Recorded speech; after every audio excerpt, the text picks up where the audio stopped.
Memories that could be fast, 'cause I have found our path to shed back with heaven and hell. It only takes a spark for a fire to start. Won't hesitate, won't fan the blaze. That is the way we'll make our own future. I'm gonna reach that finish line, within a inches at a time. I'll keep going, nothing can stop me. Na na na na na na na na na. They say that we're not strong enough, but I ain't never giving up. And I'll leave this future behind me. Na na na na na na na na na. I'll keep going, nothing can stop me. Na na na na na na na na na. This is the single biggest principle. And it bothers me that people are very careful with their money. The public, when they buy a refrigerator, they get a Consumer Reports. They buy a microwave oven, they do that.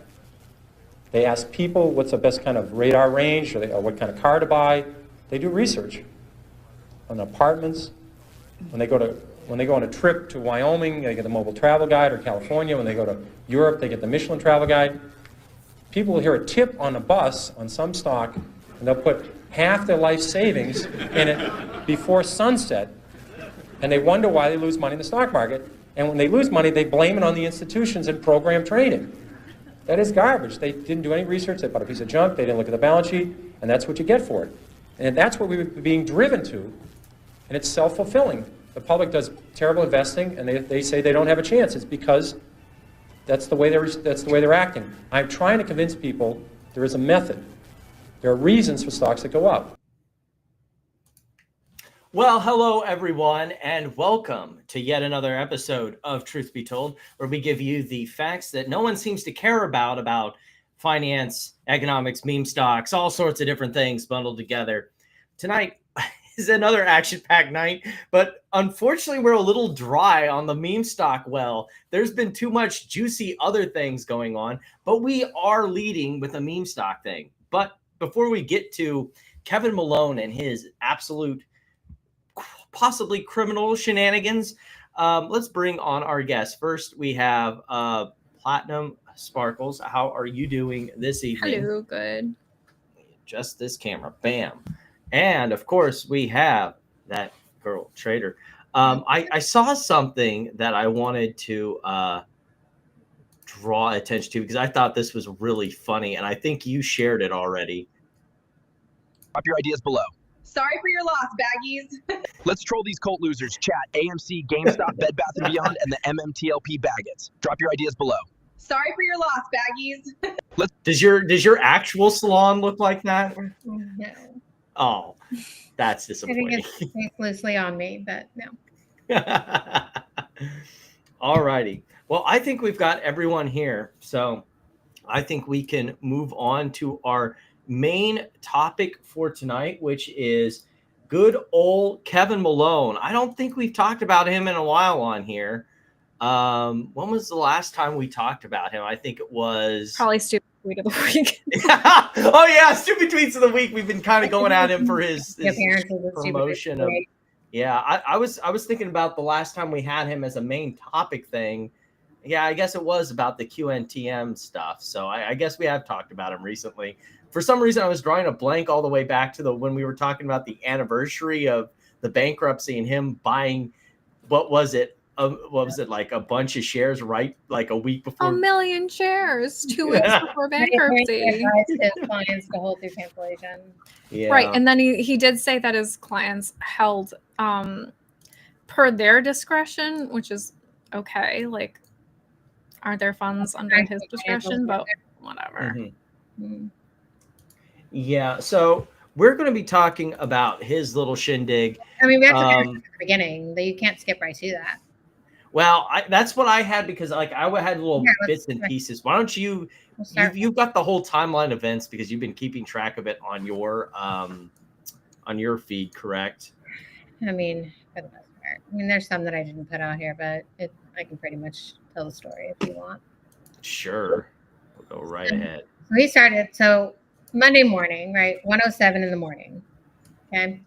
He's posting, trying to sleep tonight before this week begins, and then he's press release 1, 2, 3, 4, 5, 6, 9, 4, 27, 4, 1, right?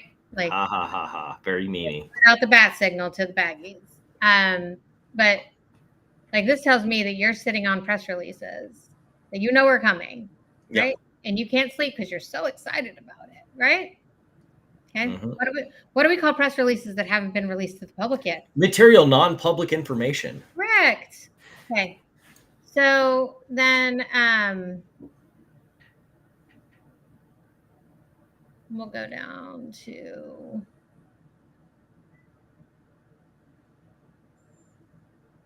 okay.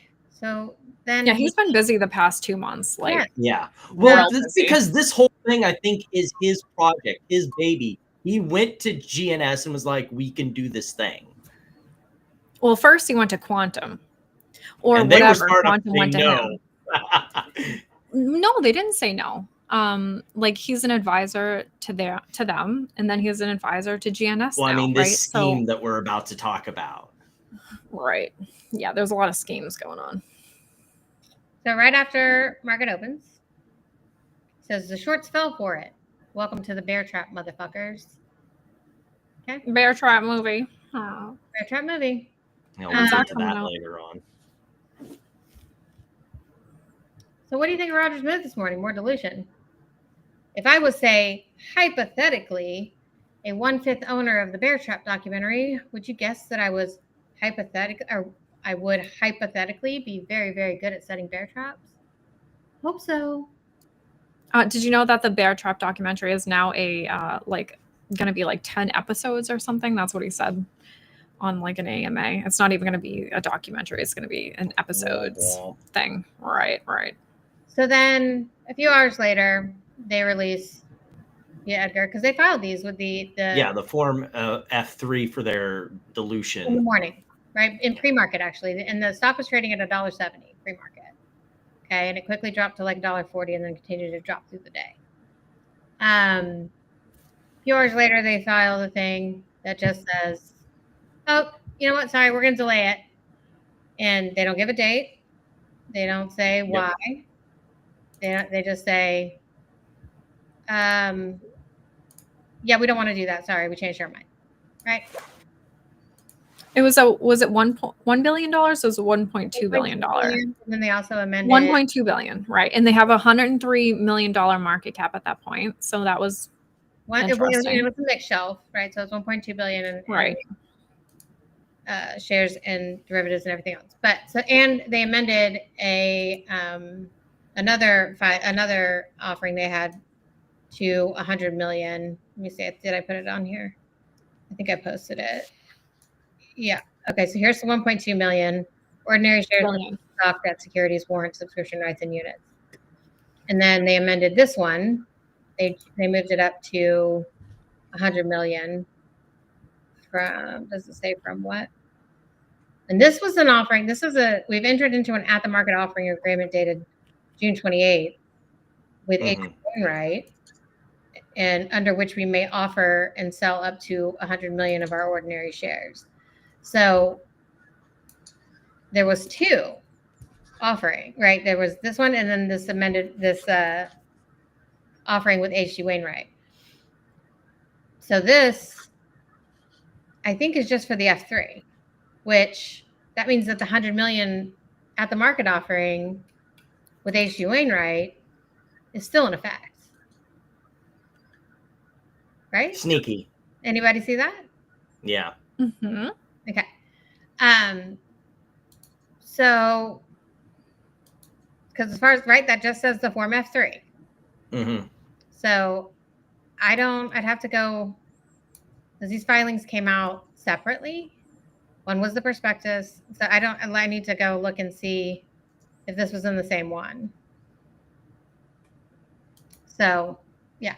Anyway, we'll see if it's all in the same F3, regardless. So then they pull it, right? So then, and they pulled this. So I posted that at, let's see. So the one with H.E. Wainwright, by the way, they entered that June 28th. They dropped the offering on July 7th. The prospectus, they dropped that on July 7th. So they've had it lined up for a while. So,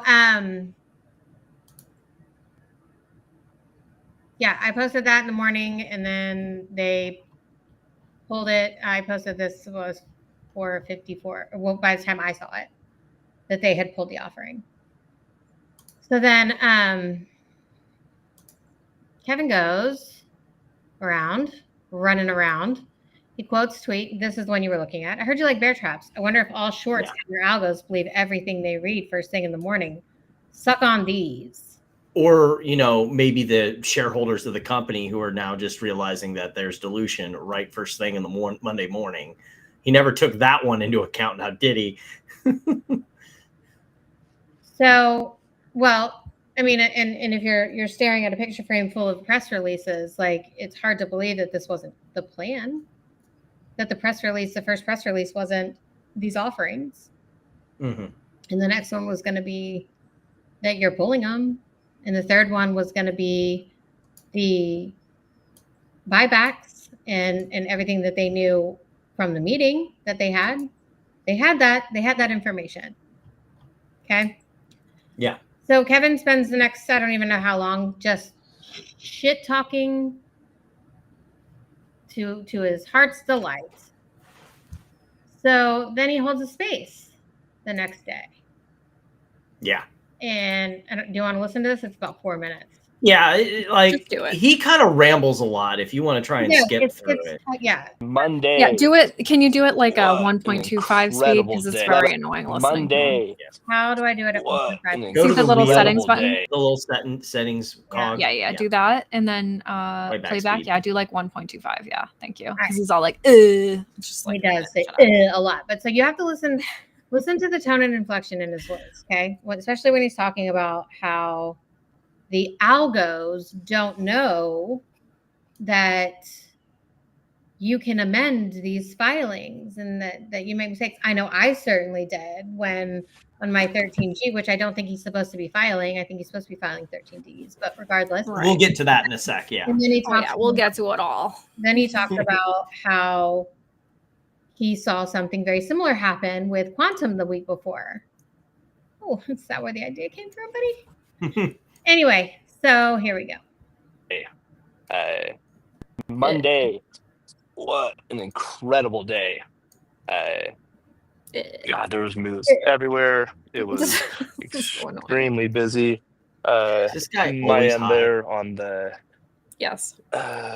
He's drunk and drinking and I have buzzed. to figure out how to word like every word. I mean, from I now on, so it's drink, pretty but I difficult. don't drink to the point where That one In the background, a lot of stuff was happening, and I was pretty much just cracking up at price action all day. so funny. It's so funny to when have our shareholders. I started, Cracking up. or I'll just say over the last 5 years of looking at manipulative data constantly and having some kind of superpower for noticing abnormalities.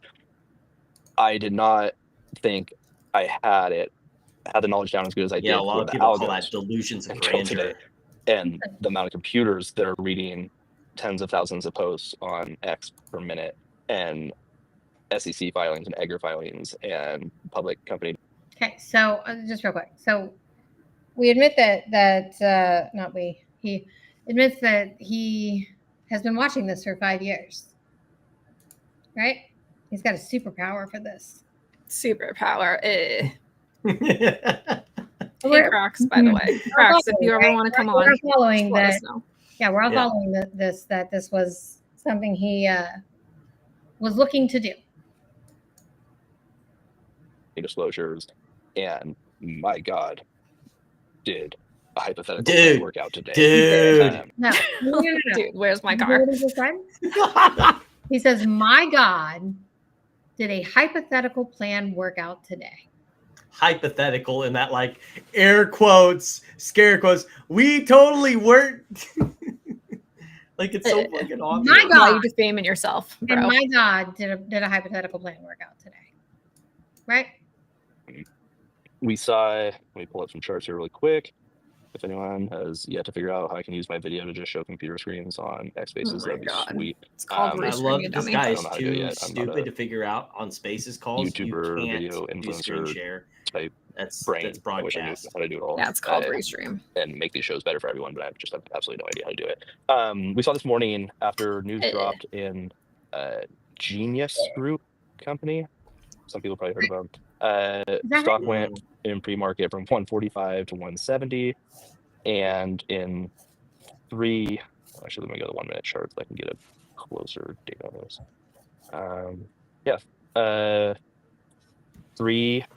Three-minute drops in the first 3 hours after a market opening to drop it 40%, because some people saw some press releases come out, and I didn't.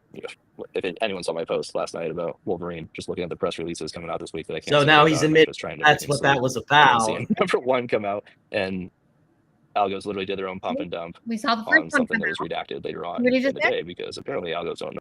We saw the first one come out, and we saw the algos do a pump and dump, is what he just said.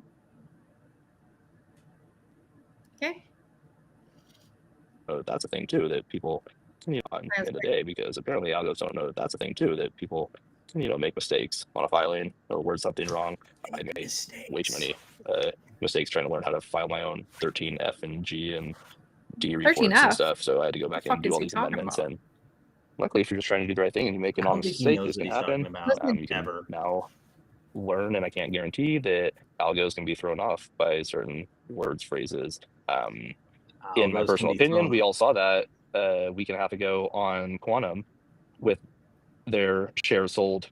And then, what was it, a couple of days later, it came out that it was 12 shares. 112, buddy. I thought that one was fun. Until I saw this morning. I've just been laughing all day. Just been laughing all day, right? So he says here, the first press release comes out, the press release he knew about. Mm-hmm. Oh, but they can't get mad at you if you just make an honest mistake and pull that back, right? They can't get mad at you for that. Right. And then he mentions his Wolverine meme. He mentions it, right? But then he goes on. Why are you defaming yourself, bro? What are you doing? Why are you defaming yourself? And then he tries to say he's gonna send it to lawyers for defamation. Like, they're your words, bro. Like, right? How am I defaming you? I'm not saying this stuff. You are. Him, and Andrew Tate and a bunch of these motherfuckers. They're their own worst enemies. They are their own snitches. Yeah. So then here we go. How does a company come out with an offering, but then take it back and say, we're going to wait on that? Very strategically. If you have as if it was planned. 40% of Roger Hamilton's company was wiped out in 3 hours today just from data scraping trading algorithms. Soon, they will all end up like Melvin Capital. Their algos will be the reason they are paying hundreds of millions of dollars in fines to the shareholders. To the shareholders that bought the fake 40% dip today. What? Fines to the shareholders? What does that even mean? But he calls it the fake 40% dip today. Okay? Did it even dip 40%? Yes, it did. More than that, actually. Oh. So then, because their shelf offering was huge. Yeah. Right. 1.2 billion compared to their market cap of 103 million. Yeah. The first day and like 10% the next day or something. So then he's talking to another person, says, well, Bob, some investors like to add more to their winning positions. Those investors, if intelligent, would like to add more on a fake Wall Street 40% drop in 3 hours compared to adding at higher prices. It's what we call a bear trap. And you can learn all about them on the internet tonight. Fake. That word, that's like consciousness of guilt. I'm just going to say that. Anyway, so then, you're the dummy for not buying the dip, Bob. So then then tomorrow I'll be sending this to a few lawyers for defamation. Like, bro, I'm just your own words. Your words, right? Your words. Here, this was actually the funniest headline ever. Kevin Malone of Malone Wealth threatens Doug Sifu's friend Amy with a defamation lawsuit. Because I'm not the one person, I'm just Doug Sifu's friend Amy. I think there's the response down there. Like, we're scared of these people. Like, we haven't gotten legal notices already within a 24-month period and beat them. So then all the kids come out to start working together. No, Kevin, DM me. Oh my God, we have so much to tell you about Amy's posts, who are all on her profile. You can go look at it anytime you want. So then he, where's the other one? Let me go back because I think there was the second part. Wait, no. Here we go. So then comes out the next day, Kevin Malone acquires GNS shares. This is the He day wasn't the only one buying shares too. Doesn't matter. This is the day after the 40% fake drop. Mm-hmm. He's holding MNPI. First press release drops the price 40%. Kevin Malone buys. Right. We learned the next day that Roger Hamilton bought around the same period. And then they start doing buybacks, right? So the stock on Monday is trading at $1.70. Mm-hmm. It drops to around $1.10, which is when I think this guy bought in, or somewhere around there.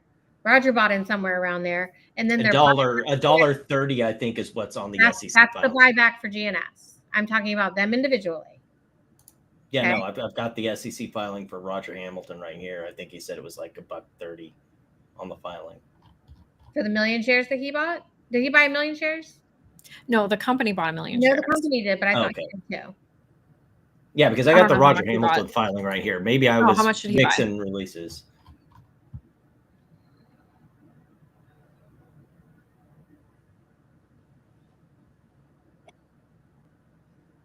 This is both of these buys were before the buyback was announced. Yeah, this was on the 9th, the same day. So he had already bought them and then filed on the same day as the buyback. But what had it been announced yet when he bought? No. I'm not sure. That was on Tuesday. Malone, and then I believe. Wait, no. Malone bought on the 8th. Roger bought on the 9th. Yeah, and the press release came out on the 9th. Yeah, we have to look at the time. But regardless. So because his got filed, his 13G came out first, and then shortly after, Form 6 came out with buyback information. Okay, so his buy was before the buyback was announced. Right. Okay. Right? What is that gonna do to the price? When you got the dual of the CEOs buying, well, the triple CEOs buying, Malone the shill is buying, and oh, by the way, we're doing a buyback. Yeah. So, and we know that the price on the buyback was $1.30, right? So Monday the stock's trading at $1.70. Wednesday, they announce a buyback and buy back 1 million shares at $1.30. After they drop an offering and then redact it, both of them buy in lower, and then they announce a buyback. They're holding this information. Malone says it in that space. Malone shows it in that tweet. They have this information. You cannot trade on material non-public information. You cannot. Are we sure? Hold on. Are we sure Roger Hamilton actually bought shares? Because I'm looking at his last no, he did. Schedule 13G, and he had more shares. He had 8,311,000 shares, so and then sold somewhere in there. On this last one, he has 7,500,000. So we don't know where he sold, if he sold. So are we sure that he bought shares? And well, then maybe he sold, and shares? if so, then where? Roger Hamilton, CEO of Genius Group, reports 8.5% ownership stake with 7.5 million shares. Is what? But Platinum's saying from the last one, he had a bigger stake, right? But he used to have 8.5% with 8.3 million shares. That was his last 13G. Okay. And then there was nothing filed in between. Yeah, because the 13G I have is 7.5 million shares with an 8.5% stake.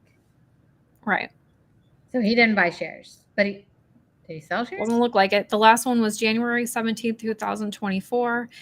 And he had 8.3 million shares, and it was. Well, he did file a new 13G, but it was for less share ownership. Right. Yep. Okay. How's that possible? Well, thank you for that correction, Platinum. But how is that possible? How does he still have 8.5%? Because they probably expanded the float. Yeah. I don't fucking know. Maybe from buying back shares. I have no idea. Yeah, because they bought back shares. There'd be a smaller float, so you could have less shares and have the same percentage. Wait, did they do They expanded the float, or they did buy back shares, so maybe he had to report. But he should have reported it like the day after it changed any percentage, like whenever he sold, because he had 8.3 million before. So what happened? Yeah. Regardless. So then they announced the buyback, right? So if Kevin Malone acquired shares on Tuesday, that means he got it probably. I mean, you can pull up the chart. We can look at the chart. And I know that I feel like around Wednesday it opened, it was trading around $1.10. It might have even gone a little bit lower than $1.10 at some point. So depending on when he bought, right? And then they announced a buyback. So he bought knowing that there was a buyback announcement coming. Right. There's on Tuesday. Like, it's illegal on its fucking face. How many shares did he buy? Does it say? No, I don't. No, I don't know. There's not even a filing that I saw. Right, there's no filing, so is this just like him saying he bought? Does he have to file for GNS if he doesn't own? Only if it's over 5%. Right. So he doesn't. Yeah, so this is a trust me bro from him. But regardless, like, on its face, it's fucking illegal. Like, it just is. It violates so many laws, and I didn't have to say anything. You're saying it. Right, you're telling everyone in the world, documenting it, because he's definitely going to delete all this shit later. So right, like you're just, and that's like, I'm looking at this and I'm like, am I the crazy one? Like, everybody's seeing this, right? Like I'm not, like it's almost so stupid. Like, you can't believe it's actually happening. So that's like, that was the debate we were having during the week where me and Amy were sitting here. And I was saying, there's no way. He can't be this fucking stupid. And it's more tweets came out. I'm like, oh my fucking God. He's like, and then he's saying it on Spaces. It's like this one was the one on the 9th that really blew me away, that sold the whole story to me. I tried explaining the strategy to GME for years. The ability to do bulk buybacks and issue shares at your discretion means that you can fight market corruption and FTD cycles by selling shares at highs and buying them back and retiring shares at lows. Just when the shorts think they can't take it anymore, you have the ability for a special share conversions. He's literally admitting to market manipulation. That is the designed goal. And also, if you're a shareholder in GNS, why does this strategy sound great to you? Why would you want to be in this stock? Because this is literally Kevin Malone. This is Kevin Malone explaining that the company is running the wheel on you. They are rinsing you by letting the stock run up and selling shares. And when the price collapse, buying back those shares cheaper. They are running the wheel on you. And also offering the mark. And also offering a dividend based on a lawsuit, right? Like, it's like the carrot. And then, like, that hasn't even made it past the motion to dismiss, right? So people are buying in for a dividend. It's. Oh wait, the GNS one isn't even filed yet. Right. No. Yeah. And the Quantum one hasn't made it past motion to dismiss. The RICO one is, but like it's very similar to like what Bird and Palicaris got charged for, right? You're promising them a dividend, so they're buying the common stock to get a dividend. That's based on. You know, for them, it was based on oil and gas assets. This is based on apparently nothing lawsuits and FTD cycles. Like, what the fuck is that? What the fuck is an FTD cycle? And how do you think this works? Like, how do you think that shorts cannot like spot this pattern? They can't take it anymore. Of fucking pump and dump that you're doing, and then just follow around what you're doing. Right. And also, this Ponzi scheme only works so long as you have more marks to put more money in the system. More people to buy, right? Like, because eventually you have to bring the price higher for the company to dilute, and then it's a Ponzi scheme. And then when the stock drops on the dilution announcement, you buy back. Like, and you think that you're fucking with the market like this? Like, yeah. So like what? Okay, he's a financial advisor, so I would hold him to a higher standard than just the regular, absolutely. You know. And that's why everyone's like people on Twitter. And I'm like, You're licensed. Yeah. Exactly. Like he What passed a tests, right? Like, life- so I'm studying for a super basic test, the SIE, and they talk about suitability, right? And like what stocks would be suitable for your clients. And he never mentions once how these stocks are suitable for his clients. It's like, And dude, he's selling this do to you even know like Well- what their financial reports look like? Like if you listen to his stupid AMAs, people come up and they'll ask him questions about like the financials, and he's like, "Oh, maybe on a different space. We're talking about DRS today." Yeah, we're Like, talking he about will DRS not today, but answer questions about the financials because they're so bad. Yep. Yeah, funny you should mention that They're he's not my licensed. headphones He's yet. licensed in 3 states, California, Texas, and Idaho, and he's being investigated in Idaho. He had finally Right. admitted that. Yeah, allegedly because of me, but it's not because of me. Well, the funny thing about public documents, especially investigations with actual case numbers, is that you can make public information requests for Yeah, those documents. Thanks for that So case we'll number, know. dummy. Yeah. You tried to cut out what the discovery was about, but now that you gave us a case caption with the subject of the case And try who to it's directed pretend against like the it case was number. him that initiated. No. so It says in the matter of, you are the subject of the investigation, dude, bro. Correct. But yeah, like anybody wonder why GME wasn't like, yeah, man, this sounds great. No, I don't wonder. And, I have and no- if they did, I would be like, goodbye, all my GME shares. Thanks. Absolutely, right? Like it's just like unbelievable. But so yeah, so really all I did was just I posted his face in his own tweets, and that apparently is defamation in his world. But Yeah, how dare you. then we had a very interesting twist of events here. Oh yeah. So we have a I shit have code the tweet. Would you the shit when code you're done with Terra that. 4 that we have going on here? This is so Right? funny. GNS is a total fraud, making bullshit announcements today. The SEC should shut it down.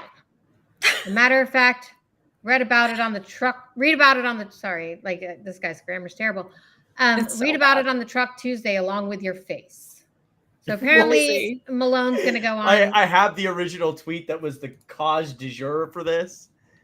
Wonder if Ham got wrecked by shorts is tired of getting fingered every day by $2 max paying. And then he deleted this Yeah. tweet already. Yeah. So, it's good that we actually document this because he does delete everything. He does. Yeah. He does. He deletes a lot of things. So, and then there's another. Get him, Ham. Yeah, I know, right? So, So there was stupid. another. I The don't one know. time I agree with him. Go fucking The get him. SEC should shut it down like they shut down Ham. Well, somebody said like ham and bologna or ham and Maloney or Oh, something I like said that. and Bologna and Ham. So, and there's another one. If you go to Ham's page, there was another like seriously, I'm reading this and I'm like, it's a shit couture for like you're mad because he's like, what is he taking your marks and bringing Yes. them into Yes. his like 100%. Yeah. is this 100%. really what we're looking at? Like, Yeah. Yes. what part of the cycle is this exactly? Like, which part of the curve are we in? Because we're in the crime is legal part of that chart. Yeah. Yeah. Mhm. I mean, it's absolutely insane. And Go to back watch to the either whole one, YouTube. to watch either one of them, like struggle bus for the fucking moral high ground is unbelievable. Like sometimes I'm like, I've seen it all. I'm like, no, I haven't. No, I haven't. No, it just gets Nope. better. Yeah. Because here we are. Here we are with these two scumbags fighting over. Okay, but honestly, if I had to put my money on it, I would say that Malone's face will not be on the truck on Tuesday. That Just would saying. be funny. It would be kind of funny. Like the one with but- the advertisements. Yeah. Is Yeah, he gonna get a exactly. call? So if you go to him, can you go to Ham's page? Because he actually talks about Roger. Roger Hamilton? Uh-huh. What's his account? Ham. he says something about Roger, and like I was like, oh my gosh, this guy's giving away all the secrets. Let's see if I can pull The it up drama here. always brings out the best cupcakes. All the bad feelings, all the cupcakes, all of the treats. Okay, so you said it was a tweet about Roger. Huh? Yeah, I think he addresses Malone, I believe. Or it's Maloney. addressed to Malone, to Maloney. From Ham. Mm, Did you delete it? maybe. He says something about how he talked to Roger Hmm. and said something was a scam. And I was like, oh, shocking. Yeah, he must have gotten rid of it because I don't see it. And it's not coming up on my... Maybe you got a tap on the shoulder from Wes Christian. You shut the fuck up right now, sir. But what's crazy to me is that, like, we know that Mark Basile is working for them in the RICO capacity, right? Like, Yeah. You're telling me Mark Basile's not looking at these tweets that Kevin Malone is making and going, hey, bro, those are 10b5 violations. Those are that's securities fraud. Excuse me, sir, could you not do that? Yeah, could you kindly Like, just shut the fuck up? Just so desperate for attention, like, and like, I don't know if he like thinks that he's Roaring Kitty. Yes. Like the reason Kitty I guess we'll say he got away with it because it wasn't intentional. There was no intentionality. Exactly. He was in this from like when he had nobody watching his YouTube channel, and like, you know, did he know a little bit more than I think he let on? I do think he didn't work for the board of GME. Straight up. Like, he was not an advisor. He was not an insider. Exactly. So he wasn't an insider. He didn't know anything that was going to happen. Like, that's the difference. Like, he didn't even know Ryan Cohn was going to be on the board. And like, that really did, change things in 2020. So there's a lot huge of things. difference. And like, you're not Roaring Kitty, and you're trying Not to at all. manufacture this, and you are, by all accounts that anyone I have spoken to in the industry, this is straight up market manipulation. It's embarrassing. On its fucking face. And you are tweeting it out. You are live tweeting it. You are live talking about it on Spaces. MMPI. MMPI. Did I say right? Yeah. Yeah. And you're trading on it. Right. Well, or at least saying that that about it is, and I assume and setting bear traps. You don't use words like bear trap and strategically and advisors who do this and do that. Like, that's not what you do. Right. Not when you're an advisor to the board. Like, no. Like, that's the thing. Like, before he was just did you dumb. miss the ethics part of the licensing test or not? Now I think he was asleep during that, probably. But I get what the calculus probably is, and it's an article that Platinum brought to my attention during the week. I mean, the administration is the crime is legal administration right now. So, yeah, the SEC is when just you're not gutting the doing SEC. They don't care.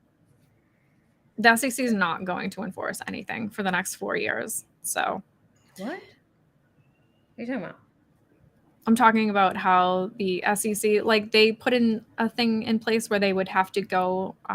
They have to go to the administration, the actual White House, to get permission. The SEC has no independence now. They have to go to the White House to get permission from Daddy to investigate something. Exactly. And on top of that, Doge is also in there cutting all their funding and going through and gutting it. Yeah, they already closed like a bunch of their headquarters. They were offering people, like we talked about this months ago, like they were offering people this chart severance right packages here that to leave. That they took out the entire regional office structure. Goodbye. See you in 4 years. Yeah.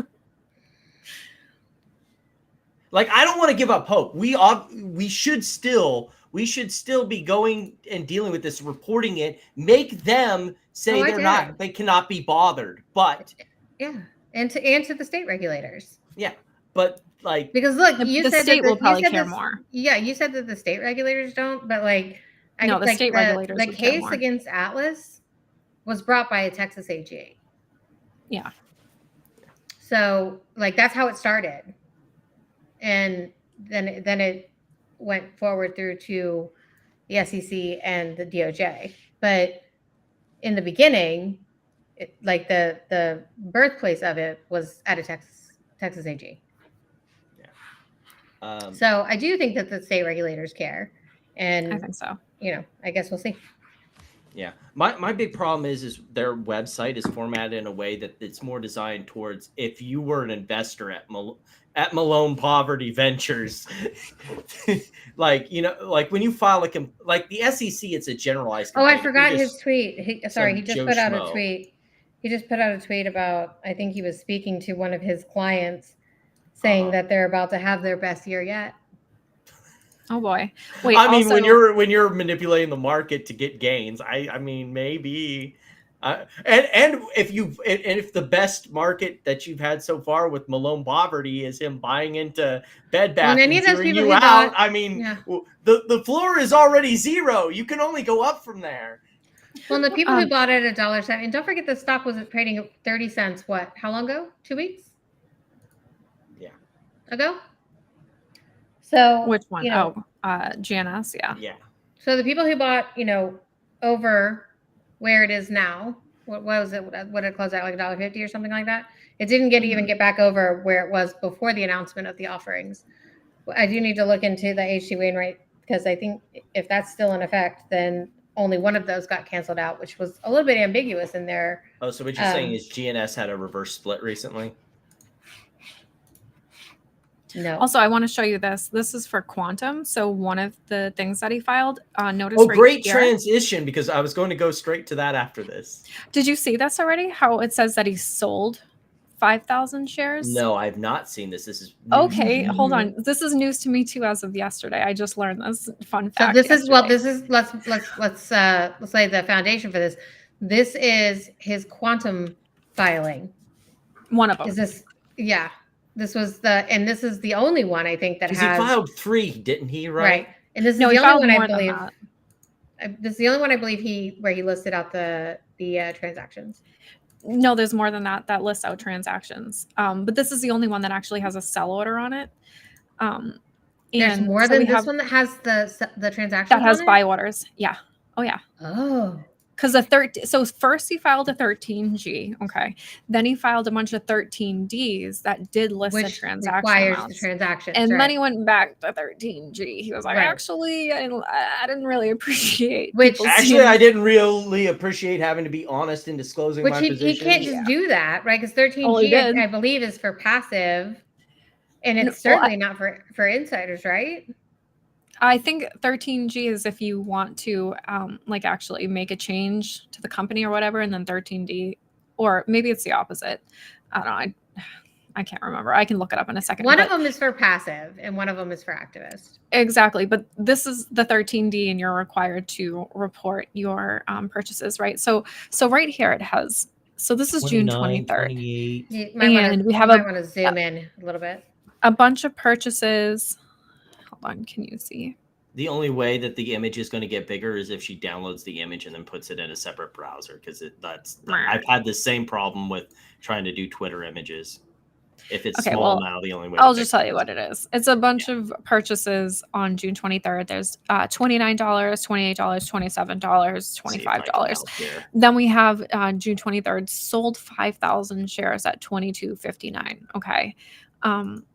And then apparently people were asking him about that sale. Like, hey, dude, how come you sold some Quantum shares? And his excuse was this. He goes, I don't know who that is, never talked to him. And then I said, I sold shares without asking if it was a mistake, which it was. Chat GPT is involved because as you've seen, hold on, Corax, hold on, listen. Because as you've seen by the size of the text in the SEC filing, that would take an ungodly long time to type out, right?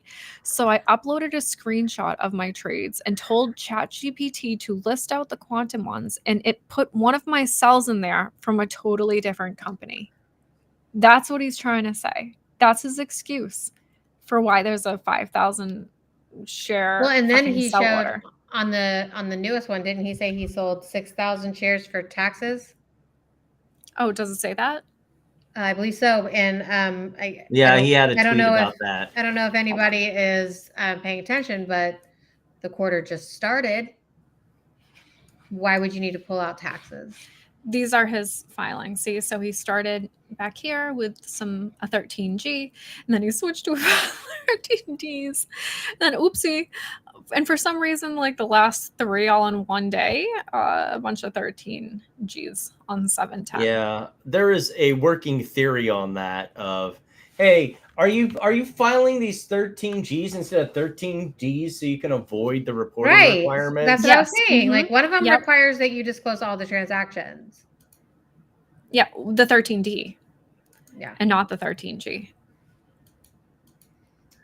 Yeah, and then we got Platinum giving us the wonderful deets on. We're going to briefly step aside from Malone. We'll get back to him.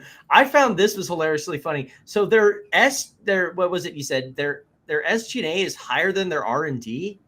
Yeah. Well, yeah, it is. I mean, you can see it right there. It's just numbers.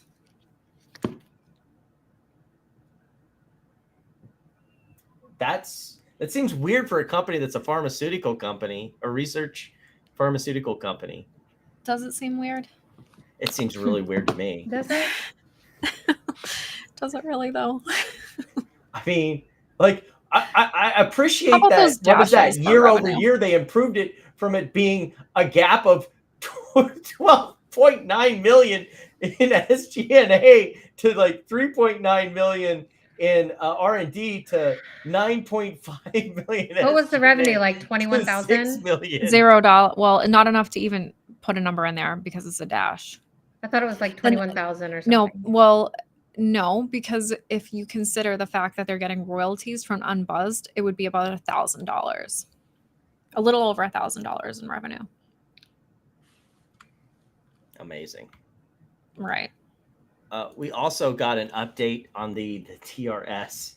Yeah. And So this again, is like another that's thing, why right? I was Like, so asking, like, how is that suitable for his clients? he said Like, it was what 31.1% when about this investment? what did he say? Yeah, so the amount of registered holders went up, but the percentage stayed the same? Well, no, the percentage went from 9.4% to 31%. No. So there's another, he put out an update. I think Matt may have posted it. Or maybe I sent it to him. The one, let me see. So the DRS count rose 933,000, but the share count rose over 1 million. So does it really fucking matter? This one. Not Yeah, really. that was the Not big only that, takeaway this here. one. Is, See where there's he no says, dilution. See where he says here, there's 391 DRS shareholders, 31.1%. Yeah, shareholders not shared. Huh. 31.1%. So he says it right here. And he gives out his little paper here. Happy Monday, everyone. Let's grow. So yeah, he says there's 391 DRS shareholders, 31.1% of the float. Here it says there's 418, 31.1% of the float. The big tacit admission. Where are these numbers coming from? The company is the only place it could have come from. Right. So the company does report on their annual report the number of registered shareholders and the number of registered shares. So they already do that.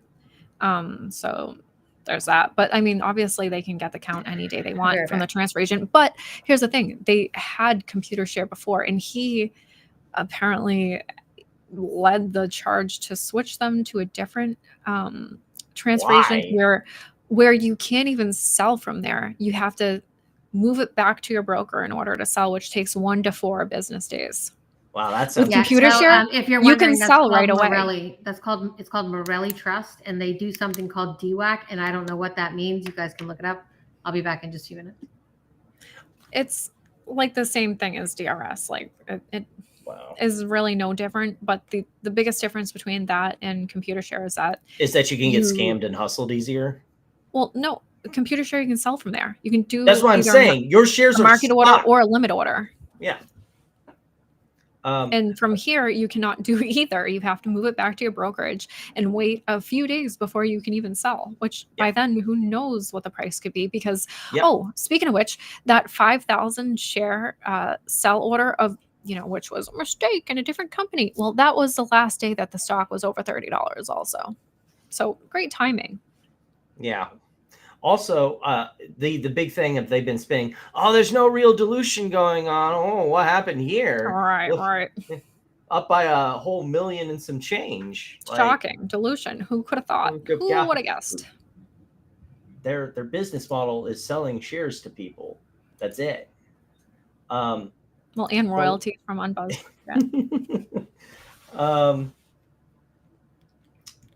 The one last thing, I have two last things on Malone. He had this post from earlier where he's talking about him and his obsession with fucking Fidelity. Remember how they're insolvent? Like, if he thinks I'm the one reporting him for years, like, maybe you should stop defaming fucking Fidelity, you dummy.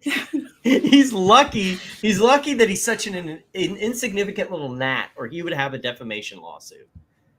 And it would not but be you pretty. think Fidelity didn't give a shit? Like, you think ComputerShare doesn't notice when he's is saying all this shit and gets millions of views for this stuff? And then they're not has customers calling them and wasting and misleading their clients.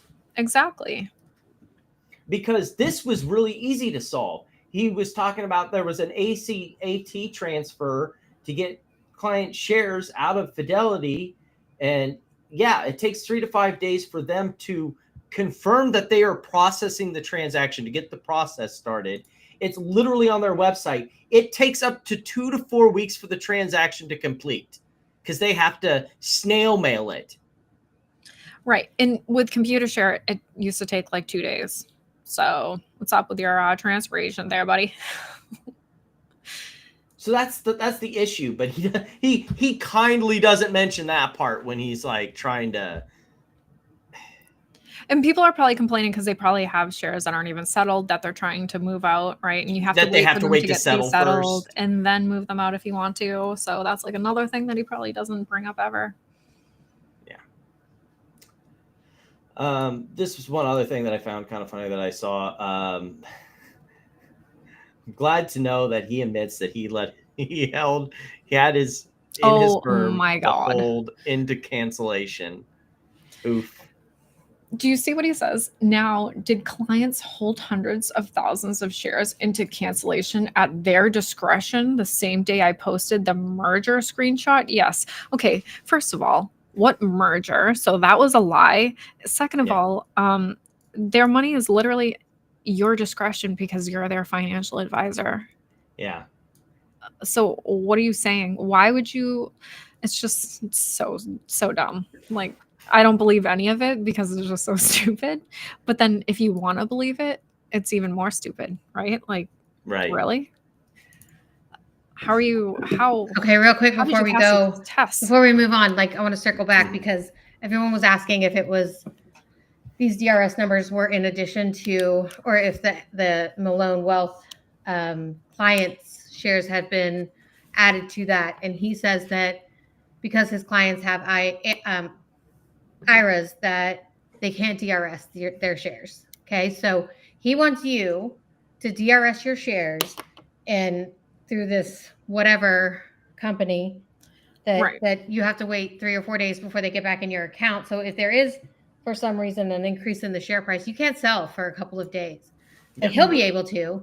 He'll be able to sell his client shares because they won't be stuck in Morelli Trust or Morelli whatever. And then he'll just file a 13G where he doesn't even. So basically he is leveling the playing field for himself and his clients by pushing all of these people into this whatever DRS where they can't get their shares out for a couple of days.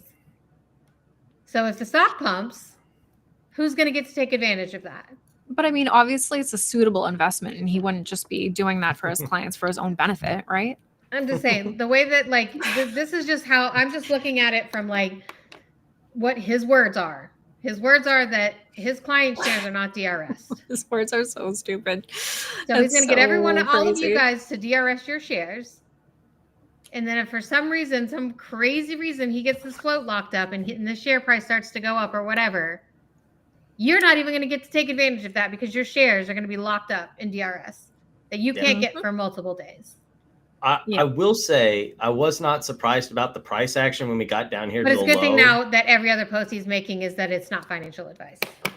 Yeah, got down here around the low, and it did bounce a little bit because we did. If you look at the order flow, we did get down below where average baggy price was at 16.59, and so. I mean, if it really is that all these DRS shares, I'm not surprised until we get our next round of dilution where the company pumped, which that was the entire point. Get you all DRS locked in so they can if they do dilute the shit out of you. Yeah, if they do dilute you, you're like, because when those things happen, when they drop offerings and stuff like that, the first one out the door saves their money and you're not going to be able to get out that fucking door. Yeah. You're stuck. Like you're stuck. We're like dead. It's we're fucked up. I can't like the just on its face. The way that it looks is so fucked up. I like can't even. Yeah, but it's not like it's that far crazy. off that spot. So like any form of dilution they do, it's going to go through this. It's not even funny. Yeah, this is like worse than Atlas because he should know better. That's the difference. Yeah. Atlas he should know better. Atlas didn't tell people. This is what he's doing with his clients' money. Okay, so this is but like it's not because his client. He's not locking his clients into DRS. No, but he's purchasing shares of. He's using their money to do this. Yeah, for sure. Oops. But it can't be because he's benefiting from it, right? Like it must be because it's a suitable investment for his clients, right? But look at how much he's paying, right? So it's. All of these are over what it is right now. So it's $20, it's $21, it's $25, $29. He was top ticking the whole way up. 37, I guarantee 35. you most of that push up into the 30s was him. Duh. Obviously. Of course it was.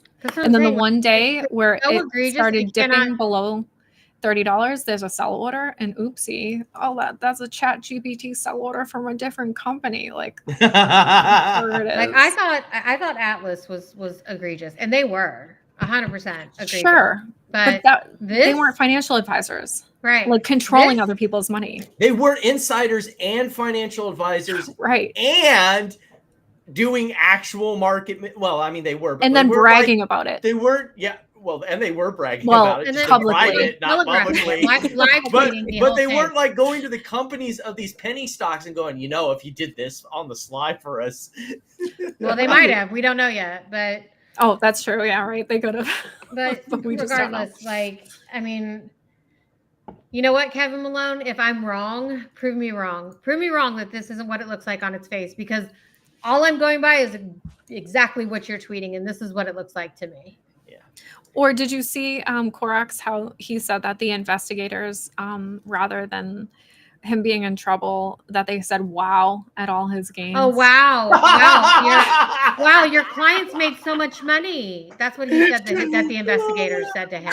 Sure. Wow. Sure Source, please, show us that. Citation needed. Wow, you're the best financial advisor on the planet. You won't find any defenders of Kevin Malone here, but you know what? I found someone to represent Kevin Malone on the show for us. Great.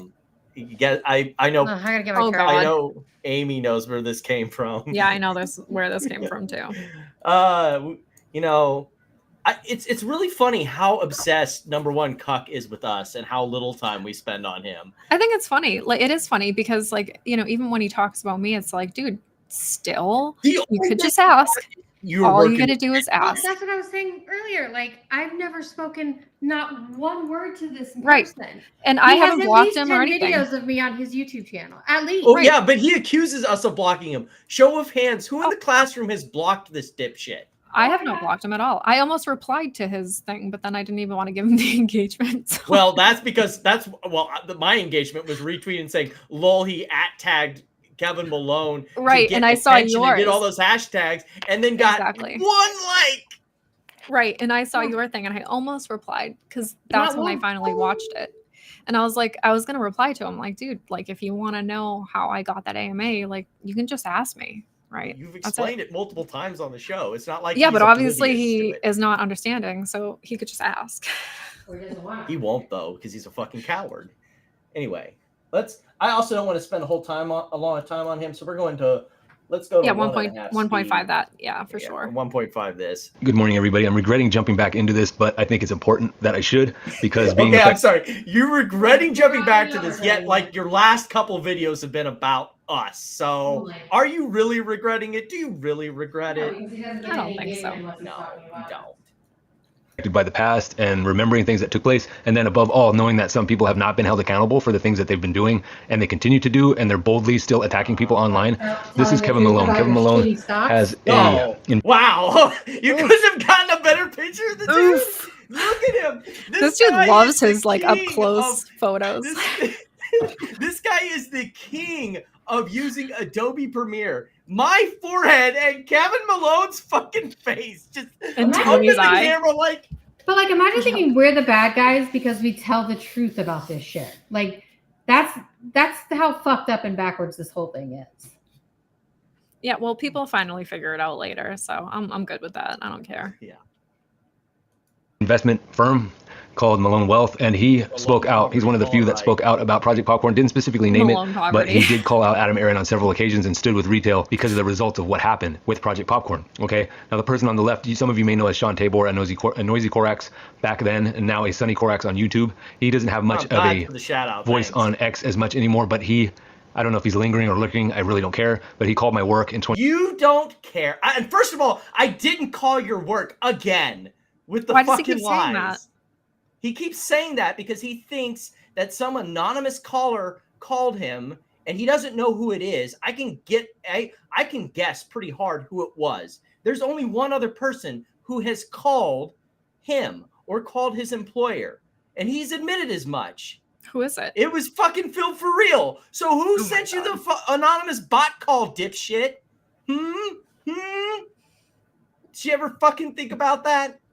No, you didn't. You, like, function above the shoulders? None. 2024. Wait, I'm sorry, but he actually called your work, correct? Yeah, that's what I thought.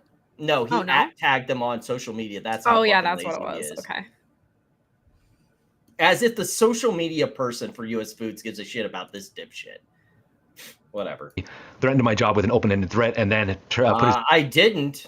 Again, I simply asked your employer to tell you to stop being a piece of shit and trying to contact my employer because they weren't going to fire me. So, again, all this guy does is fucking lie. It's amazing. His tail between his legs and ran. They usually do that. They block people, talk their smack, block people, and run. You guys know back. And you're not blocked by any of us. No. In the day, we went and face to face and said, "What's your problem?" But here nowadays, it's the craven that try to sound the most brave, and then they hide at the same time.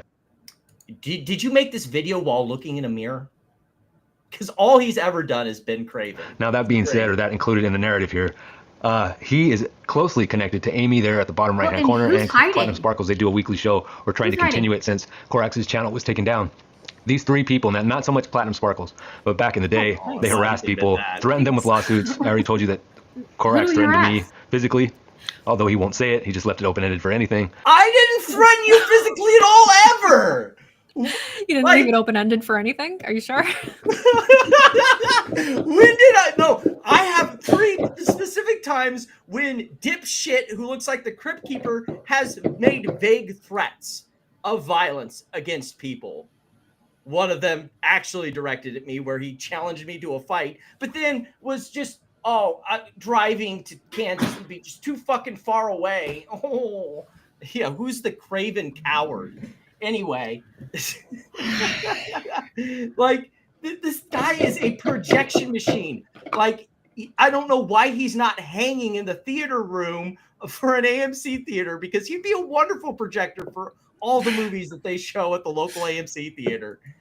And Platinum doesn't do it as much, but she's been called out for being a hedge fund mouthpiece. She has some type of clout because she... Look, that's the best. That is still the best you can come up with. Really?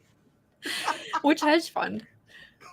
Like, what are you talking about? You'll never say because it's Proof? not true. Well, let's be honest, they don't know because they still think Virtu is a hedge fund, and they're not.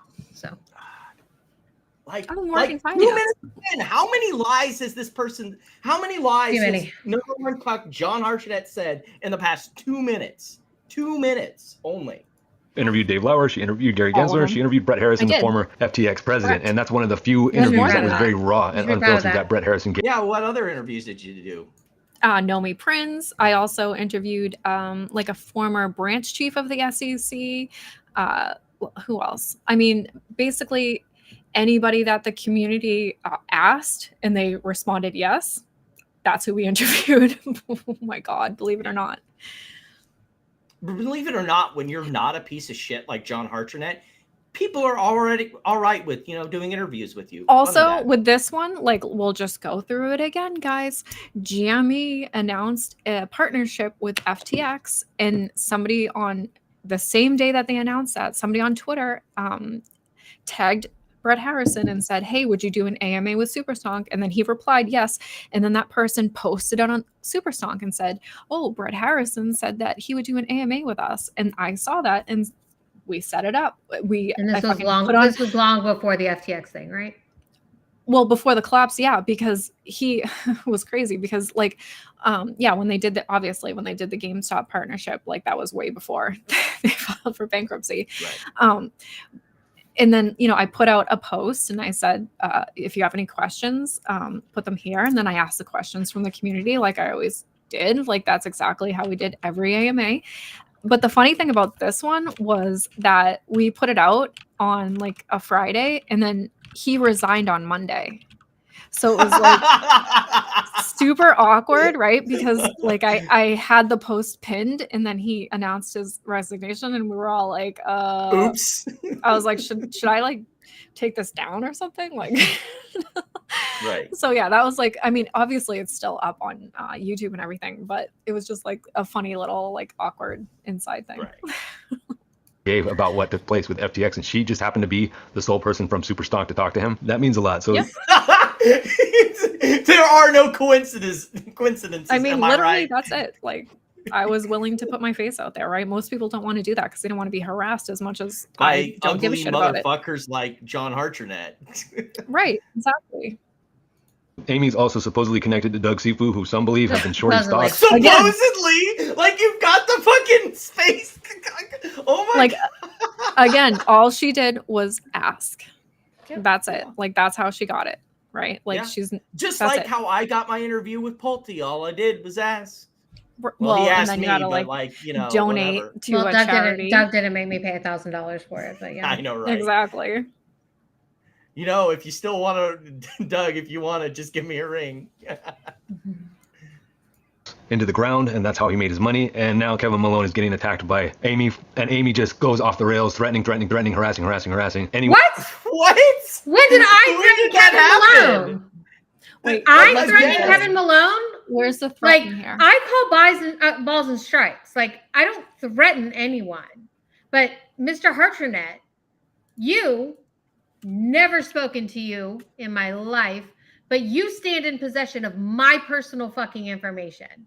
And you post my personal fucking information. So if you are bold enough to do that, then you can be bold enough to face the consequences for doing that. But again, I do not threaten or harass anyone. Like, he put this out on Twitter. Like, I don't know why they think Twitter posts, like if you put something on Twitter out into the public square, that people aren't allowed to talk about it. Maybe we all need to go back to Twitter 101, but that's what the fuck it is. And if you put it on Twitter, anyone is allowed to talk about it, John Hartnett, you retarded looking turtle motherfucker. Like, I can talk about anything that I fucking want. Oh my goodness. Like, where's the threat? Like again, it's not threatening and it's not harassment for someone to talk about your fucking public tweets. That's not harassment. Don't tweet it out if you don't want people to talk about it. Also, where's the misinformation that Amy's saying? That's what I would love to see, because all of that, in my opinion, is true. So what's the problem here? Yep. and getting away with it online. And hopefully Malone, I believe, is genuinely going to sue her. I'm putting this out. Go ahead, it ain't fucking happening. Do He's too much of a fucking coward. Do it. Like, No, why he do these can't- people he think can't that deal I'm with scared of discovery. them? Like, yes, please. Hey, Manuel. Like, I will, like, let me get my hands on all of your communications. Let me. Give it to me. Out there for him, and I hope other people share. If you need any information as far as Yours Amy is too, Mr. concerned and on Hartranett. my I end, would what like to took get place, all of I your do communications with Ethan, all of your communications with anyone that you have spoken about me to. I would love to get my hands on that, sir. Yeah, that would be really great. It may be doing a defamation suit against John Hartranett to figure out how he got a hold of my Let's find personal out information. That'd be who's really great. harassing who here. Find out Let's how find out. he doxed me. That would be real awesome. not mind speaking out. Or I don't trying to mind speaking pretend your like lawyer. I have I don't some mind weird deep connection with shit that I literally have no connection to. Yeah. Like, so stupid. Let's find out who's coordinating to harass people. Let's do that. providing any evidence, and especially if it leads back to the guy on the left, Sean Tabor. Because if they're all involved in this, and one of them threatened... Of course! Involved Look, in what? they're like, okay, no. I'll handle Involved this in part. what? No. There's already been a lawsuit where this whole supposed connection between Platinum and Amy and Doug and all these nefarious people has played out. And you know what happened to that lawsuit? It got settled because the person involved was the real shithead. Bill Pulte subpoenaed all three of us. And you know what evidence he got of any collusion? Fucking zero. And he had to settle his lawsuit because he was the one using X to spy on people. So that's the end of that. my life, threatened my work, and threatened their well-being. Never did I do that. not mind talking about it. like, I let do me not tell you mind seeing something. them face some sort of... Let me tell you something, John Hartranett. You don't mean enough to any one of us to... Oh, sorry. Did that freeze out? Yeah. No, you're good. That was weird. It did freeze, You don't but I mean can hear enough you. to any one of us to put any effort into anything with you. Will I send out a tweet and tell you Other to stop than posting laughing. my fucking personal information? I sure will. But do you think I would take a second of my fucking day to spend on you? Like, I laugh at you. I laugh at you. And I make fun of you. Sparkle farts. I make fun of you. And your fairy light. justice. Like, we laugh at you. We are laughing. That's the meme, right? The Will Ferrell meme. We are laughing. And I do You're a not mind fucking seeing you punchline, prevail in sir. this whole thing and get her to stop. Amy at the far bottom right corner, get her to stop what she's doing and whatever accounts that she has associated with her what? to get it to end. Because Stop they've what? been doing this for... In what? What is happening to Too much you? truth. Can't Right. Like, deal what with has it. happened to you? Help. What's happened to him is people are exposing that he's a fucking liar, and that's all he's ever done. What is anything that I have said about any stock? How has it affected any stock? I'm just someone on the internet talking about stocks. I have no effect and no control over any stock. Somebody please show me what any tweet I've ever made has ever had on your stock. Just show me one. So stop me from doing what? Stop me from holding a mirror to your Well, face? it's like it is with all Like- these MAGA and meme stock dipshits. It's silencing you. The point is not that you're saying stuff that's okay. It's the fact that you're speaking out against their lies. They want to silence you. The real harasser is John Hartranett. That's why he has to project all of his John, hatred Pedro, onto us. All of them. Yeah.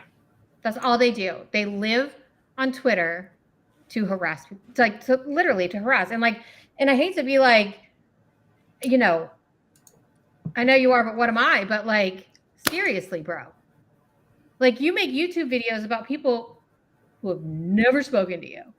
Doesn't get more pathetic than that. And I laugh at it. Like I do. almost 4 years now. I don't know if they're making money off of it. 4 years? What? I've been doing YouTube videos for maybe 2, 3. What? And I said it before, like, I've never made a dime. Like, I wish I got paid for this. Really do. But I don't. So the fact that you believe your own lies, your made up lies about how I work for Doug Sifu and da-da-da-da-da-da, like, that's just your lies that you believe. That doesn't make it true. And it doesn't make it actionable. And I don't know if they're getting paid, but I do know. I would destroy you. I would destroy Kevin Malone. I would expose all of you. Like, because I have truth on my side. You don't. Oh, that an acquaintance of mine online who's been very nice to me, Michael AME. The neo-Nazi. Yeah. Okay. Sure. Michael, can someone please give me $74 to buy a GME call? The homeless creep neo-Nazi Michael. Like, that really just exposes John for exactly the kind of scumbag piece of shit he is. Michael's been fighting with Grok about like some Jewish anti-Semitic shit for like since 2:00 this morning. This is after he was basically offering to do very gross things for $74 to buy a GME call. Begging. Also, I like that he once again has brought up the Etsy store ran by a 16-year-old. That's what the store was posted in 2016. So the person is clearly of the age of majority. But this is like the kind of stuff that they try and tug at because they got fucking nothing else but lies. That is it. And also, what, you bought some things from an Etsy store? Like, I didn't even buy it. I liked the store. Oh, then who cares? Like, what difference does that make? I don't understand why that matters. Pointed out that Sean Tabor was connected to, I believe it's Michael Bloomberg's Every Town. When he didn't point it out. There's no proof of it. None. That's what I'm saying. He just they said it. just believe it. They just believe this shit. And like, remember that time when Michael put out that whole dossier of my family and it was none of it was right. Every bit of it was wrong. About my dad being in NASA and what was the other outrageous shit that he put on that thing? Like, this is the person who's been very nice to you. Well, yeah, because that's what it is for John. It's not about finding the truth. It's about finding people who don't like us and trying to make them into his allies. He did the same thing, trying to cut Uzi up to Morantz. Now he's doing the same thing with Malone. He finds these people who have had beef with us, and then he tries to pretend to be friends because it's all ego-driven. But it's their own beef. Like, it's their own beef. It's not our beef. For gun safety. It's a huge NGO, and one of their tactics is to agitate people, mainly because most of these people do not have any other talent than that. But that's all they the can thing. do. If it's even Big talk from thing. a guy from if you. You don't like, here's the greatest part about Twitter and YouTube and all of this stuff. If you don't like what we're saying, scroll on. Yeah. Don't look at it. Don't watch the show. Like, do you know how many people talk shit about me that I don't go search that out? Like, you're searching that out and then getting upset about it and saying that you're being harassed. Like, that's the funny thing is that John, like, this is the funny thing with John, buddy. The reason you get so many people pointing and laughing at you is because it's so clear it affects you in such a meaningful way that you had to make a 4-minute video about it. But like, why are you like you in your last video had the picture of me bald? I've showed that so many fucking times. I don't give a shit. But you're over here. Oh my God, these people make fun of me. I need to make a 5-minute video about it. Oh. Well, I'm just saying, like, do you think like this is why you get the shit you there's do? There's so many people who talk shit about. You're an easy target. People all the time. Like, you're searching it out and then saying I'm being harassed. Yep. Like, he's like the little cry bully that picks a fight with a kid on the playground. He gets slapped back and goes running to teacher going, teacher, teacher, teacher, he hit me. And considered a talent. It's just a human emotion being asked. If it wasn't for these videos, there wouldn't be a second that I would talk about this person. I barely even talk about when he does make these videos anymore. You like make me watch these stupid videos and I'm like, whatever.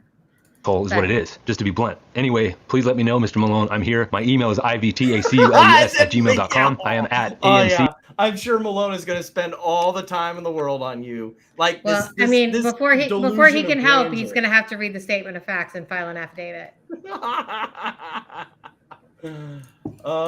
We'll come back around to AMC, but for now, we're going to move on to serious time. you wanted to bring this up. I was going to bring up the update on the whole GNS RICO lawsuit, but it's not hard. They've got 2 of them that they still can serve, and they got the other 2 that they need to file a motion to be able to continue on that. But what I wanted to get to was something we wanted to get to last show, I believe, Amy, and we didn't get to. Oh yeah. Yeah. I watched a video about this actually.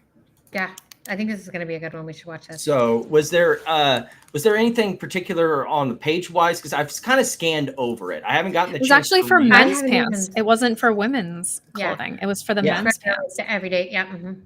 And then they tried to say that, like, some of the things that they tried to say that were like copied or whatever are absolute bullshit. Like, Right. like So, they like, were trying the to part that I skimmed over. I'm like, that's like, for example, like even okay, so I have this this jacket, and they were trying to say that the back vent thing is not like they're trying to say it's proprietary, aren't they? Right. Yeah. And that it doesn't really do anything, that it's like for decoration or whatever, which is also not even true. Like, it's meant to like air you out a little bit. Like, that's the whole point of it. But then on the men's pants, they were trying to say that the pocket going, the pocket that goes, and then watch, keep scrolling down.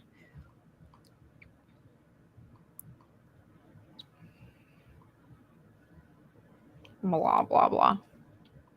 This here?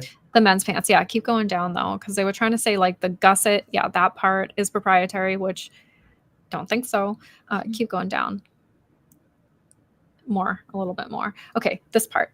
See the pocket? So they were trying to say like the pocket and then the little rivet thing is like proprietary to them. Jeans. Like, It's so standard. Every It's pant. like Levi's has been doing it since like 1950. Like, this is ridiculous that they're trying to say that they started that. Like, give me a break. Well, how are they claiming it's proprietary? Do they have like? There's probably some sort of a patent that they have on the Do they design have of the patents? pants. Do they?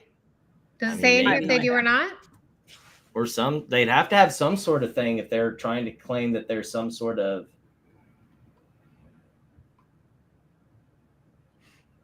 And then they got the scuba price. The problem I have with these, like some of these pictures here, they're like so small on the document that like, okay, compare these two. Which one's the ripoff? And I'm like, I feel like this is a bad choice because look, they're yeah, trying to that's say not that it's even- so similar that people will like get it confused. Like, it makes me want to honestly buy the Kirkland brand because I have so many like I mean, scuba.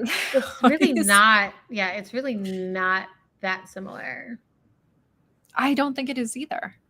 Otherwise, I would have And like, look like at this, a million it's of like, these. The scuba one is like shorty. Like, what are you? yeah, and this one looks like it's a little bit longer, but then again, you can't tell in what dimensions that these two were photographed. I mean, look at in. the zipper. Clearly, is different. Like, all you're doing is putting up 2 hoodies and being like, "Look, The it's whole the thing same is thing." different, right? Yeah. That's not the same either. Yeah, definitely It's not. literally The because tuck- this is hemmed the tuck in into the- tighter. Oh, yeah, they were and this trying to say- isn't. Look at the shape into the tuck into the waist. Like, Yeah, it's not, because this is all hemmed in a little tighter, and this isn't. Unless they're saying that there's some other specific thing on here that's. Well, they also tried to say that like they have like the princess seams is all them, which no, that's just a type of way to sew. So that's well, this isn't not even you like guys. this isn't even Kirkland. Like, so far, I've seen Danskin, I've seen Jockey, I've seen. because they sell Spider. them all at Costco. Okay, but that's not their brands. Like, then you need to take it up with Jockey and Danskin. They're just the retailer. Why are you suing Costco? Ranging Kirkland 5 product performance pants. 5 pocket, yeah. This is the one that the video was about that I watched. Okay, so these It's are about the Kirkland. pants. So you're the Right. one. So you got the DD on this. All right, let it. No, rip. that's it. No, Okay. I just told you. Like, it was about like the pocket and the gusset and then the back thing, which Okay, so that thing we saw up there. Okay. exactly. Yeah, no, hard pass on that. Trade dress infringement. So yeah, it's patent infringement. Boom. Okay.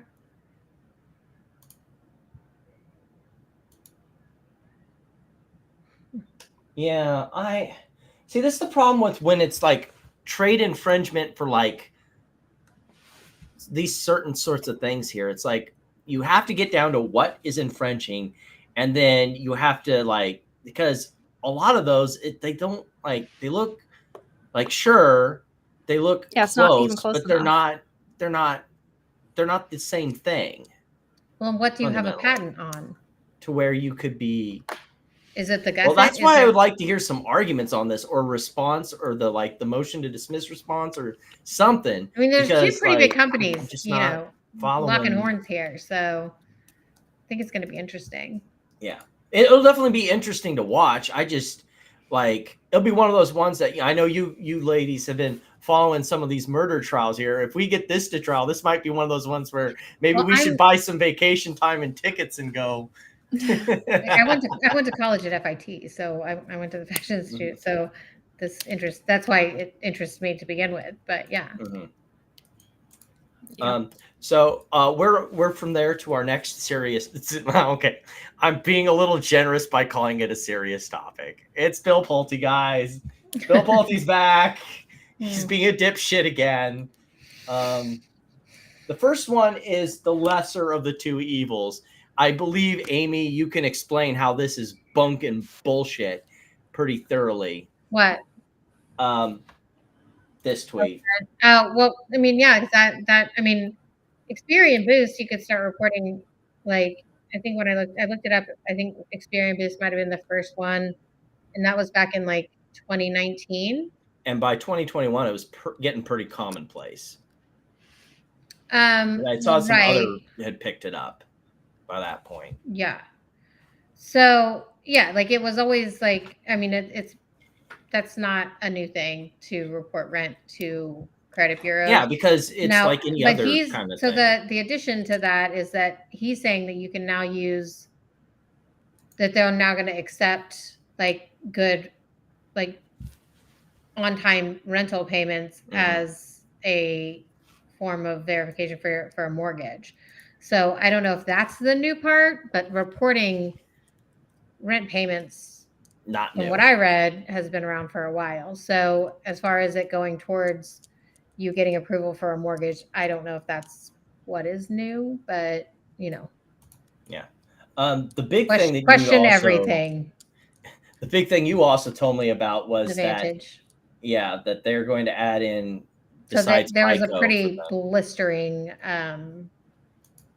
write-up on him that came out today, I think. Well, yeah, because then they responded to it with this message afterwards. So they must have gotten some flack from it.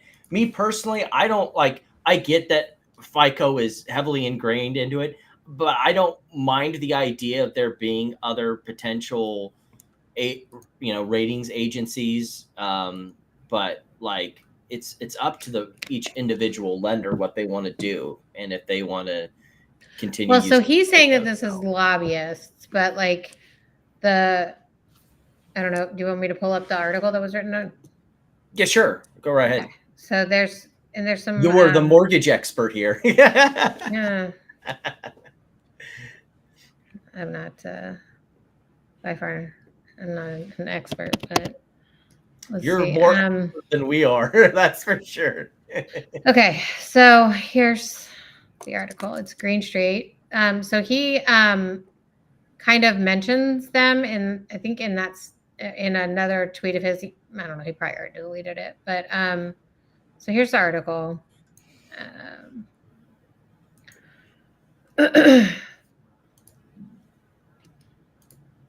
I don't know if do you want me to just like read it or what? Yeah, we were go ahead and read that because that was on the next list of things. It's not very long. It's pretty quick. So they said, amid a potential whirlwind of change for Fannie Mae and Freddie Mac, the Trump administration has clamped down on information about plans to recapitalize the agencies. The secrecy stems from an ongoing consolidation of power over the project, with a team consisting of Jeff Wright Rass, Mark Calabria, and Jonathan McKernan, each a confidant of President Donald Trump. Sources said Federal Housing Finance Agency head Bill Pulte, meanwhile, has been largely cut out. This is at at a time when market professionals are abuzz that Pulte is no longer in the good graces of some administration officials. The chatter stems in part from a July 8th post on X, which Pulte announced that the FHFA would immediately begin accepting credit scores generated via Vantage Score Solutions 4.0 model for purposes of approving Fannie and Freddie mortgages. Then he doubled down with a second post confirming that the agencies would look at borrowers' rental payment histories via the 4.0 scores. Pulte often has attracted controversy over his mercurial, that's a good word, social media style, but sources said the sudden announcement of the policy change was especially irksome from an internal standpoint because Pulte acted on his own without consulting with some of his own senior staff and with counterparts in other federal agencies, including the U.S. Department of Treasury and HUD. A private equity executive, Pulte has no prior housing policy experience.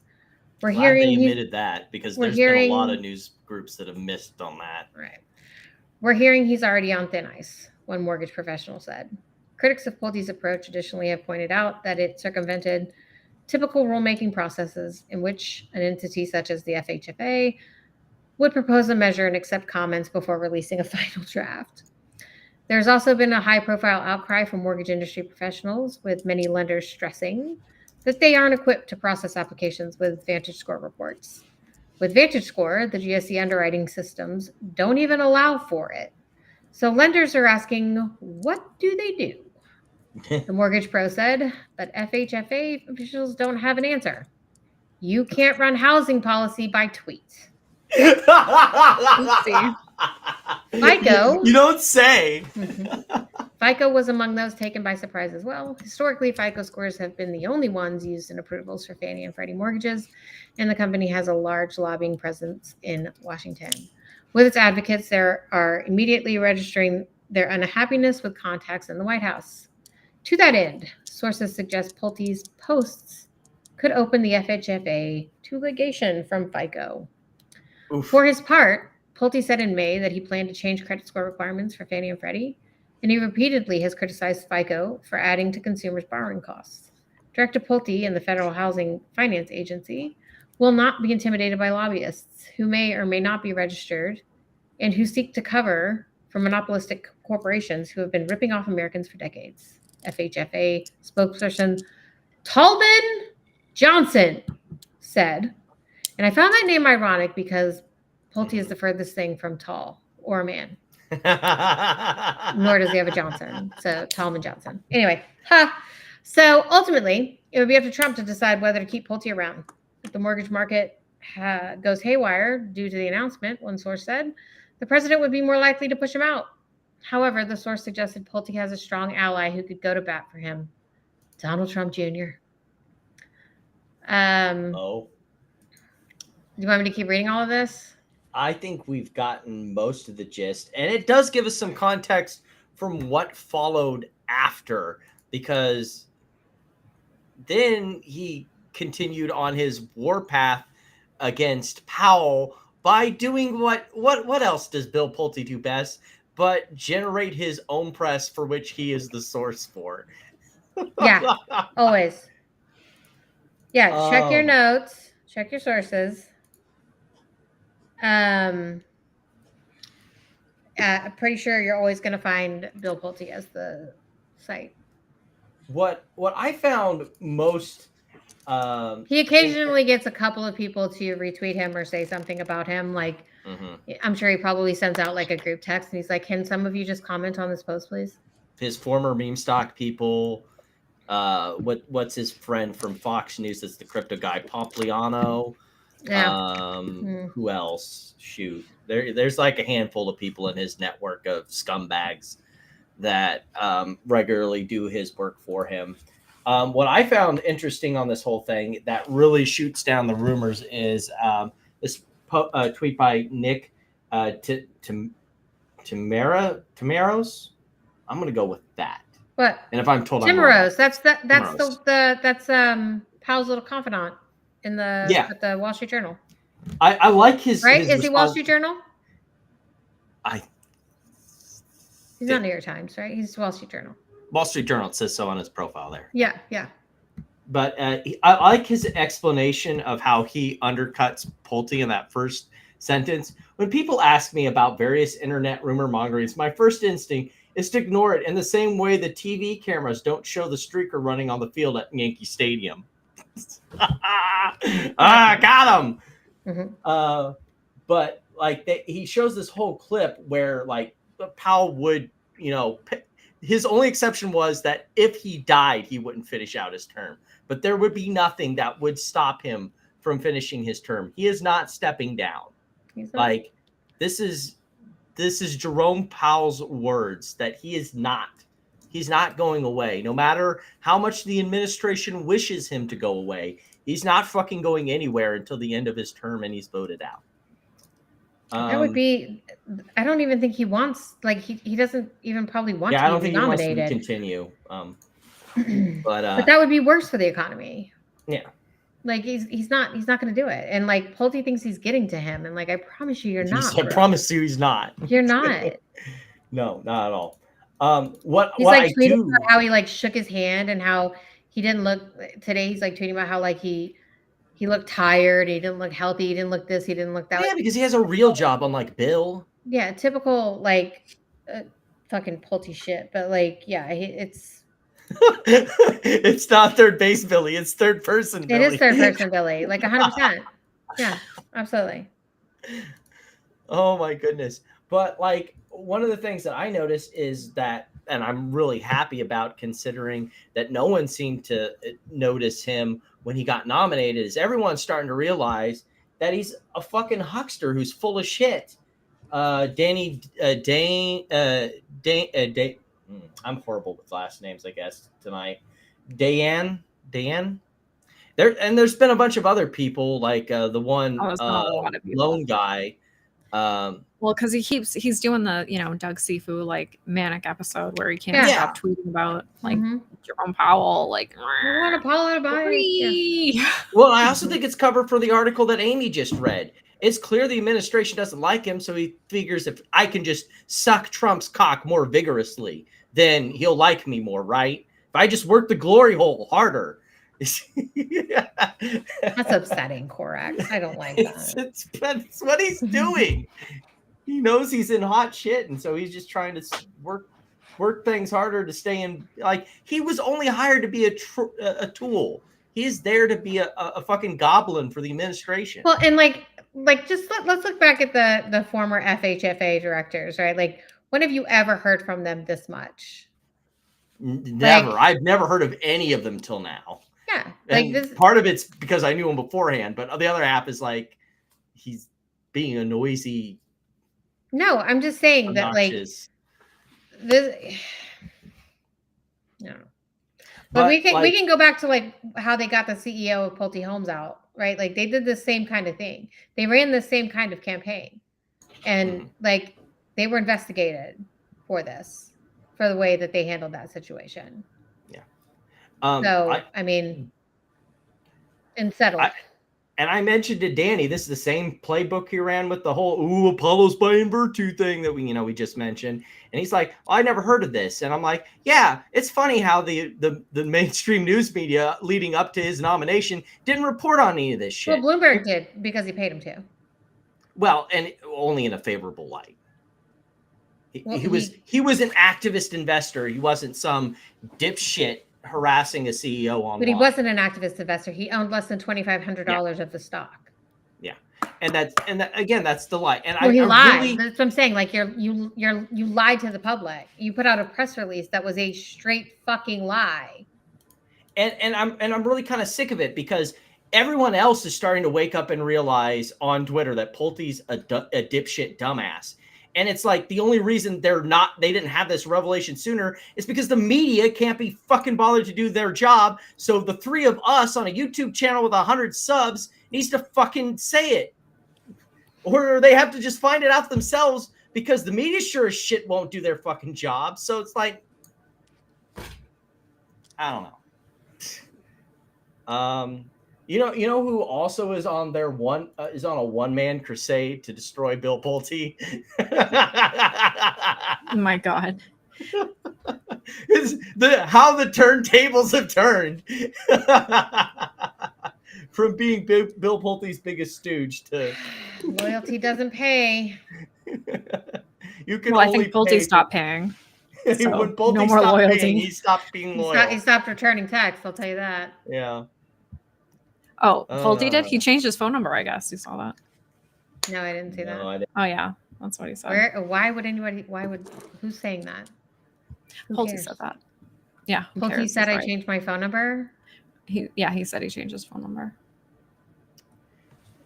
Now, that's news to me. But what I think is the most insidious part of this whole chair of the Federal Reserve thing with Jerome Powell is this news article that I saw, and some people may say, "Ooh, CNBC," but I'll take it as probably a thing, considering how we just got done talking about how the SEC had its independence yanked from it.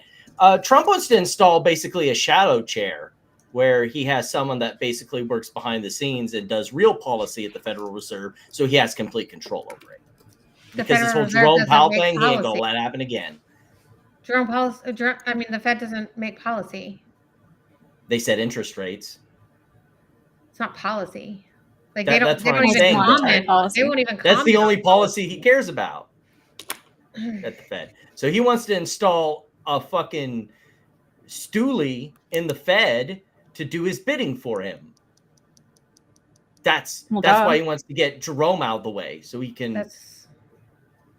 Which is despicable. Like trying to get rid of Fed independence. That's terrifying. The only way that the Fed works is if they're independent from.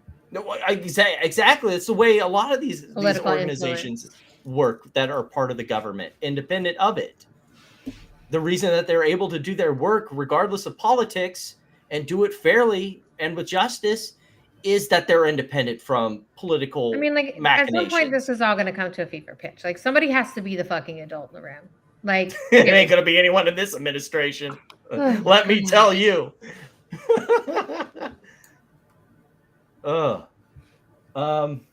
Speaking of lack of adults in this administration, hey, what's the newest news on tariffs? It's a Richard Nixon move. August 1st. They're gonna happen. So August 1st will be the new April. Oh, you're skipping ahead a little in the script. I'll jump to that. Sorry. Yes. Go ahead. No. We'll get to that one. So yeah. I like that the deadline was supposed to be the beginning of this month, and now they kicked the can down the road. Right, to August. Exactly. They come out and then, they say, oh, we're going to do, Trump says we're going to do these tariffs. The market tanks. And then he says, oh, we're going to actually put it off for 90 days. The market soars. And then 90 days comes around and he says, it tanks again, and he kicks the can down the road again. Right. Do you remember when he said, oh, it's going to be 90 deals in 90 days? It's been 2 deals, right? 2 deals in 90 days. And then he said, oh, deals are actually penned and approved. Right. And the deals are taking so long. He's like, gotta write letters now because. Because all these countries know that it's just a fucking, smoke show blowing smoke up people's asses. So they're like, we can wait. You can't. Right. So August 1st is going to be the new, April, whenever it was, 9th or Liberation Day. Stupid out. Liberation Day 2.0. Right. It was like Black Tuesday or whatever it was. They kicked the can down the road again. Well, and I feel like every single day it's like, like you said, 90 days, and then like 2 days later, it's like 35% tariffs on Canada, 35%, and 50% tariffs on copper like now. He's Oprah, right? Like he's like, you get a tariff and you get a tariff, like make up your mind, bro. Like I don't know why you have to just like, if it's gonna be 90 days, then let it be 90 days. And then, of course, if you make him feel bad on a particular day of the week, then you also get a 10% tariff for any nations associating with BRICS. I've said it to you, and I've said it to plenty of you. Like, he is fucking rogue. Like, if you think you know Trump and, like, you know what he's going to do, like, you don't. You don't. No. Speaking of which, the bromance continues to lose steam. So we got at the beginning of beginning of the week, right? July 7th? Yeah, on Monday. Musk announced that he's starting the American Party. I find it hilarious. The treasurer is the CFO of Tesla, because there can be no Musk organization that is not heavily intertwined with the rest of his shell company organization game. Like, dude, you couldn't find just regular Joe Blow CPA, shove a couple $1,000s in his face to be a treasurer for your political company. No, you had to get yet another guy from your spider web of organizations.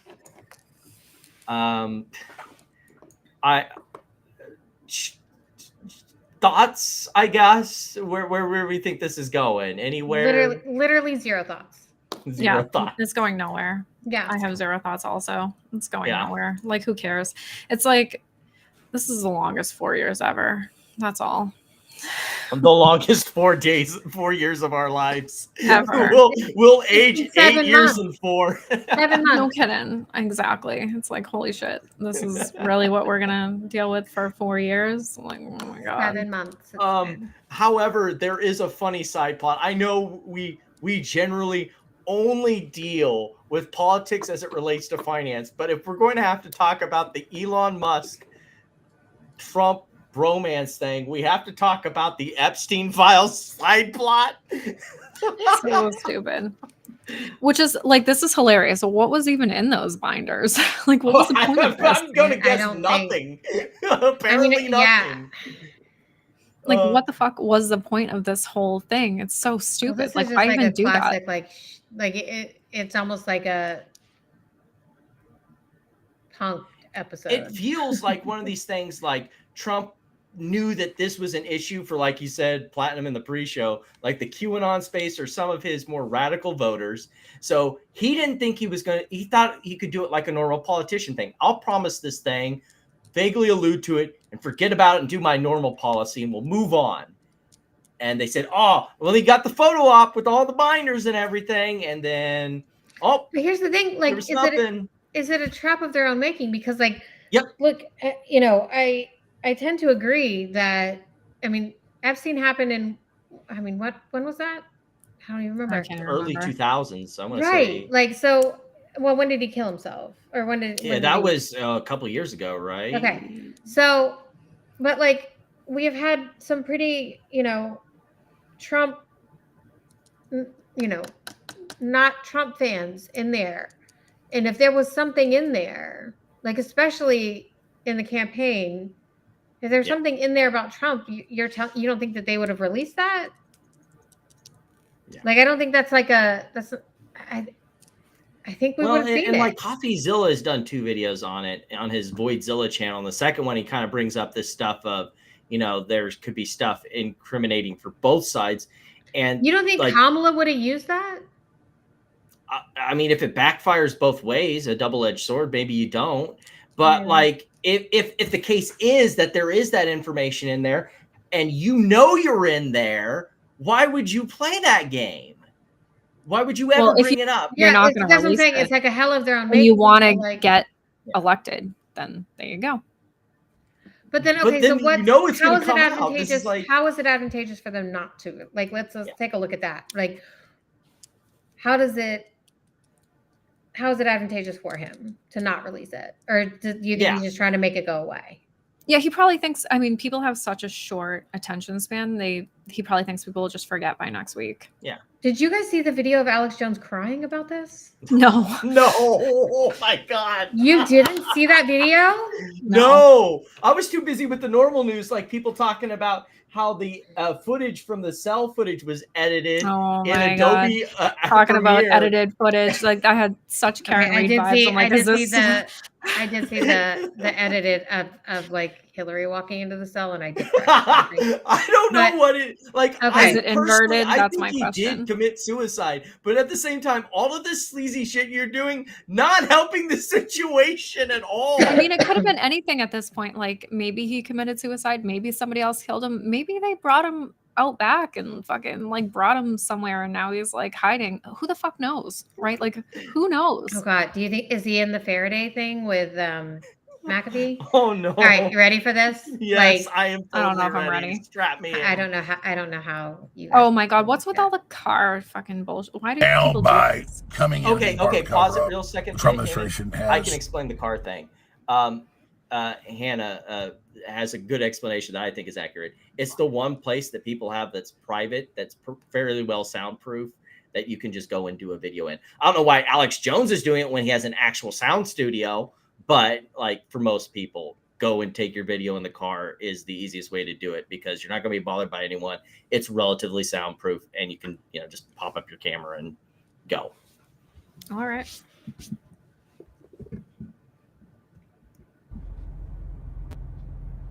Become part of it. I mean, it's just you cannot see it any other way. So I just got to the office. I'm gonna go throw up actually, and it only happens every few years when something really, really bad happens or something. I mean, I'm physically gonna puke probably right now. My mouth is watering right now because I have integrity, and you have integrity. I just really need the Trump administration to succeed and to save this country, and they're doing so much good. And then for them to do something like this tears my guts out. And no, you poor baby. The left, they're all complicit. They're openly promoting pedophilia. We know they're pure evil. And they'll think it's all funny. Oh, look, Alex is sad. The MAGA's tearing us apart. Your globalist masters literally want you to eat bugs and live in a 5G 200 square foot coffin apartment. Look at the left. Look at them all posing with their Pfizer shots, looking like dead zombies. I mean, come on. You got some self-preservation serving this evil globalist system in BlackRock. Okay. And still being demonized by the corporate media. Okay, so I think it's what to say. Yeah, I think you got the point. I think it's really just that fake vomit thing he was doing in the beginning.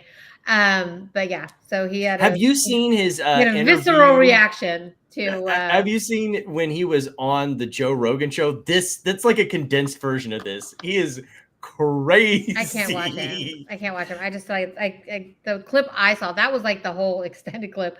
I just saw the. I mean, you would think it probably has nothing to do with left, right, blah blah blah. It has to do with rich motherfuckers, right? That's who's absolutely on there. It's a bunch of rich. It has to do with the human experience of people do bad shit. Listen, it is the same thing as baggies. They are so deeply rooted in their conspiracy theory, and they get this close to what they think is going to prove them correct. And now they think it's been ripped out from underneath them, right? So It's the same thing with baggies. The same thing. Why do you think they're still stalking the BBYQ docket or whatever it is? It's this, they believe their own bullshit, and who knows what happened? I don't even know why people care. I don't even know why people care. He was because piece of shit. He was a piece of shit, but it should be made and he's public. Dead. Right. But there are other people who are not dead who definitely took part in it because Ghislaine Maxwell is in prison for over 1,000 victims. And you're going to say that Epstein was the only client for all of those victims? I doubt it. They should release the names. Who gives a fuck if they're a bunch of rich fucks, right? That's the only reason why they're not releasing it, because they're all rich. Anyway. Or do they have it? Of course they do. What do they have? What do you mean? Of course they do. Who knows? I'm sure they have call logs, flight logs, all of that. And there was recordings at the actual island in the like bedrooms and stuff like that. Didn't you have cameras everywhere to blackmail people? Like, hello. I'm sure they have. Well, to be fair, the source for that is Ghislaine Maxwell. So, I mean, take that with how much ever you want to take it for. But right. I wouldn't doubt it, though. I really wouldn't doubt it. But anyway, away from that side plot and back to the financial stuff. Sorry. Yeah, good. So considering some of the shenanigans we talked about before, Elon Musk is getting possible criminal charges, the way it's been explained to me. An investigation into X's social media platform, and that for alleged wrongdoing for messing with the automated data processing system that causes the algorithm to, produce content for you. They are, I guess, along the lines of election manipulation is kind of the avenue they're going down.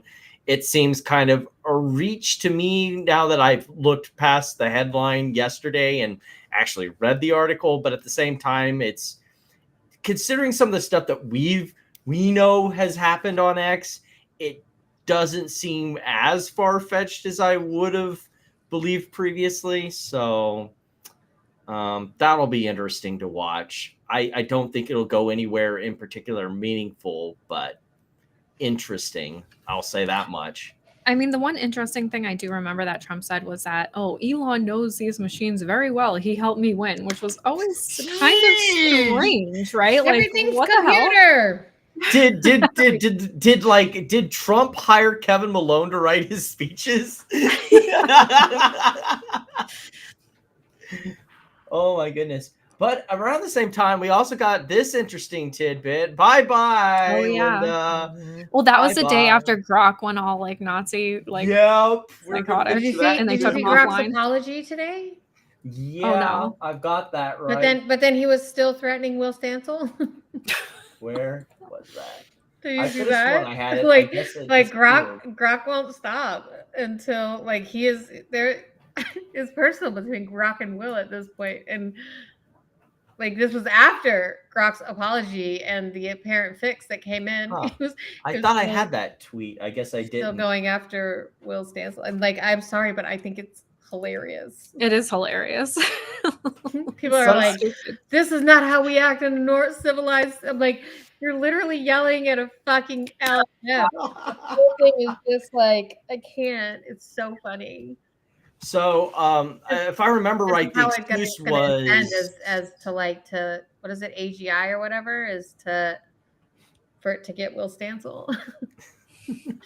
Well, my understanding was the tweet said that the excuse that they went with on X. I have it. Yeah, go ahead and pull it up, because for some reason I had it, I thought, and it went. Okay. And accidentally got deleted. Then can we pull up the Will Stancil one? That'd be great. Sure. All right. So, hold on, let me. Okay.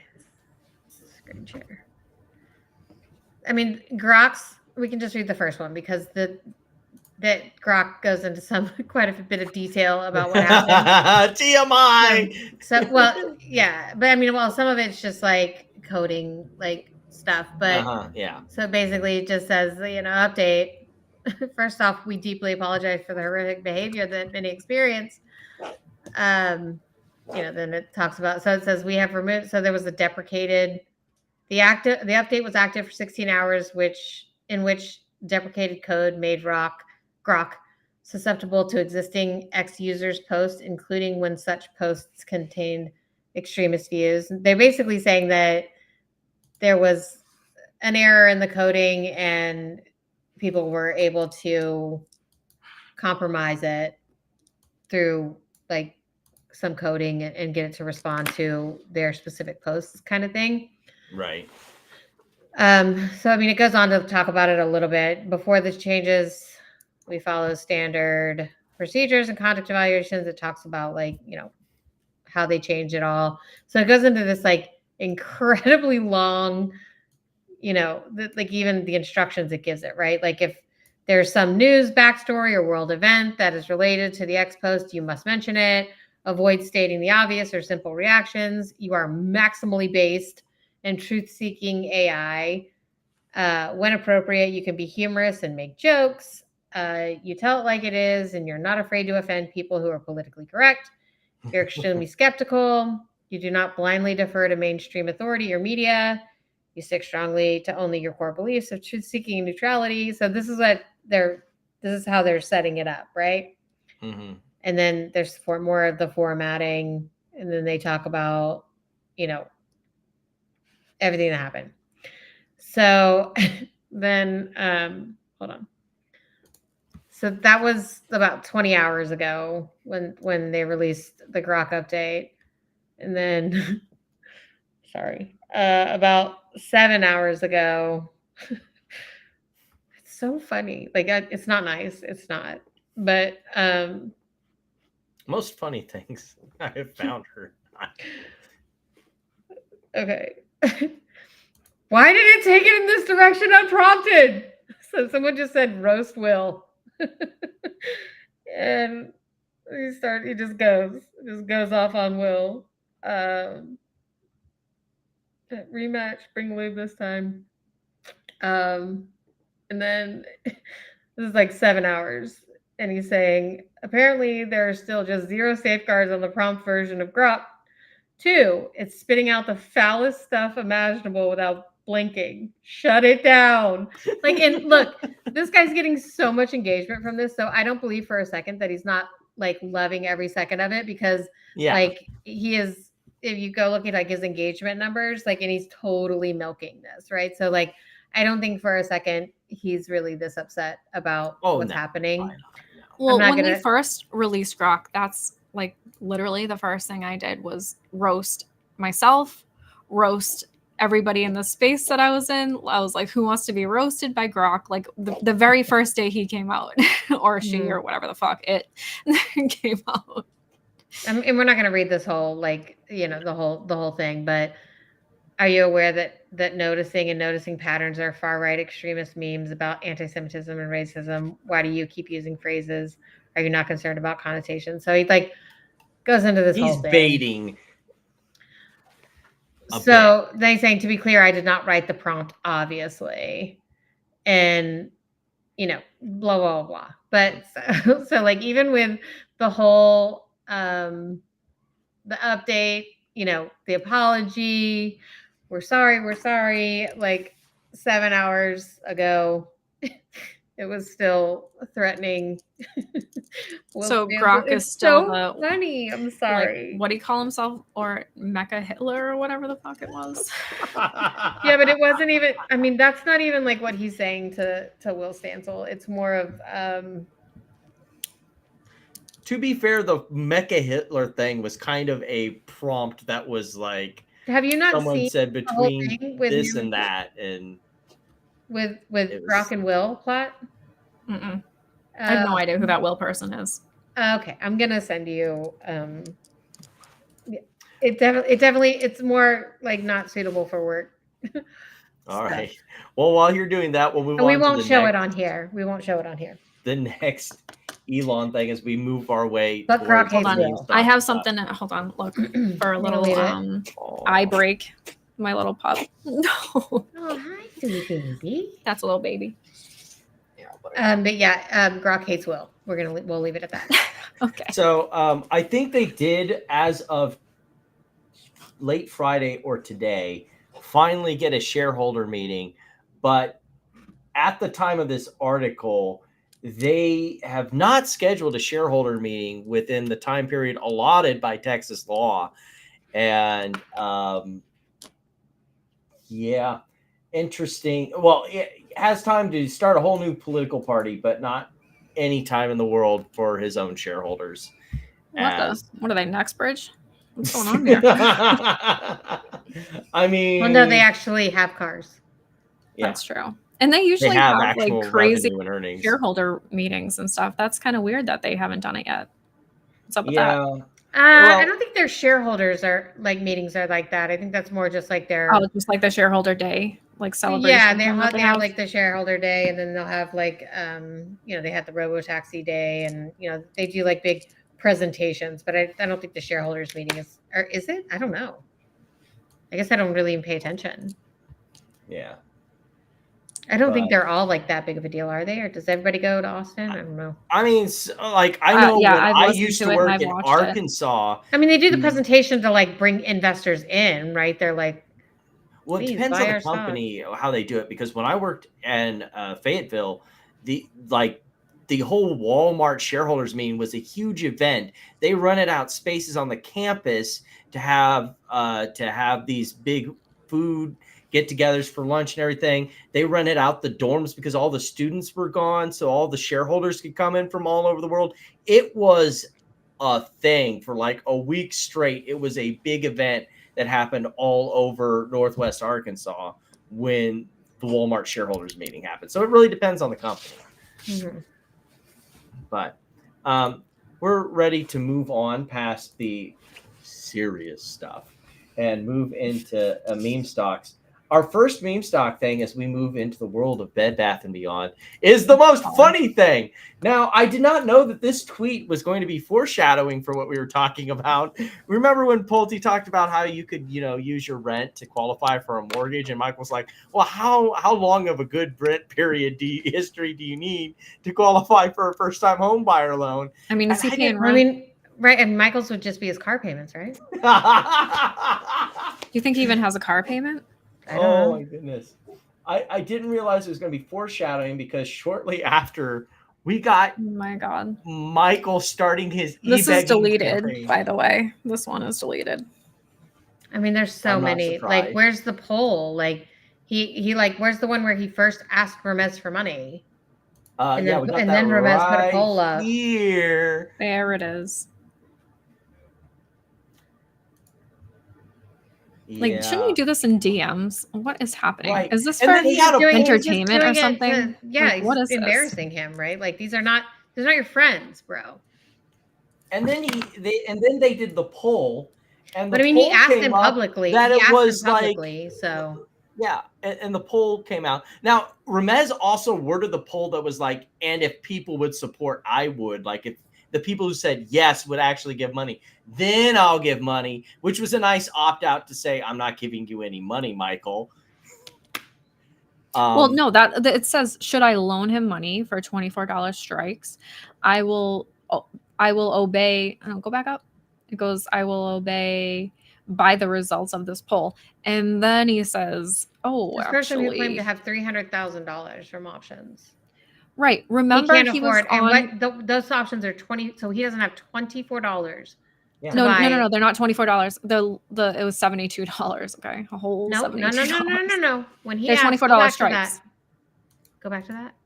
Oh, no, because they were. I think go back to that because he said that they doubled. They were 59 cents when he posted the screenshot of them doubling. So I think that they were only 20-something cents when he wanted to buy them. Oh wow. And then we also got. Can you go back? Can you go back to that? I already closed out those, so no, I can't. Don't worry, we'll get back to the pricing thing because we have a he later posts that he's like, oh, if anybody had listened to me, it's more than doubled, and the price at the time he posted that they were 59 cents. Obviously, Eileen. It's a little sour that she isn't getting in on the money raining down from the heavens. Yeah, but like, how does she? But her point isn't like, that's wrong. So like, why can't you just? Who cares? Like, if Ramez wants to like throw his money to friggin' people on Twitter, then who cares? I mean, he's thrown it to you. So what's your problem? Dude, the only thing that anyone should be responding to this guy is the number for Gambling Anonymous. Like, right. You are begging for money online on the internet. You buy weekly calls on GME. Like, this is the worst thing I've ever seen. The worst. It's bad. While it's almost like homeless. Right. Yeah. So it's like, is this even real? Not for long if Hermes helps me.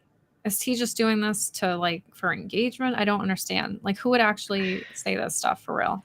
But remember, he was on the show and he said to us that his job was day trading, and we were both like, "Yes, sure, cool story, bro." Yes, like I don't remember who said, "What's your job?" And he said, "I'm day trader." Yeah, we all know what the odds are for day trading. 99.99% of day traders are fucking losers or homeless. Yeah. Well, and like, here's the thing: is that you've clearly lost all of your money playing this game. You've clearly lost all your money buying options, right? Now you want to borrow somebody else's money to play this game. Like, this is like classic gambler shit. Like, I just need this one, and like, I'm gonna win this next one, and then I won't be homeless anymore, and I'll be able to donate to your charity. He offered to pay 25% interest to Ramez on the money that he gives him. 20%? 25%.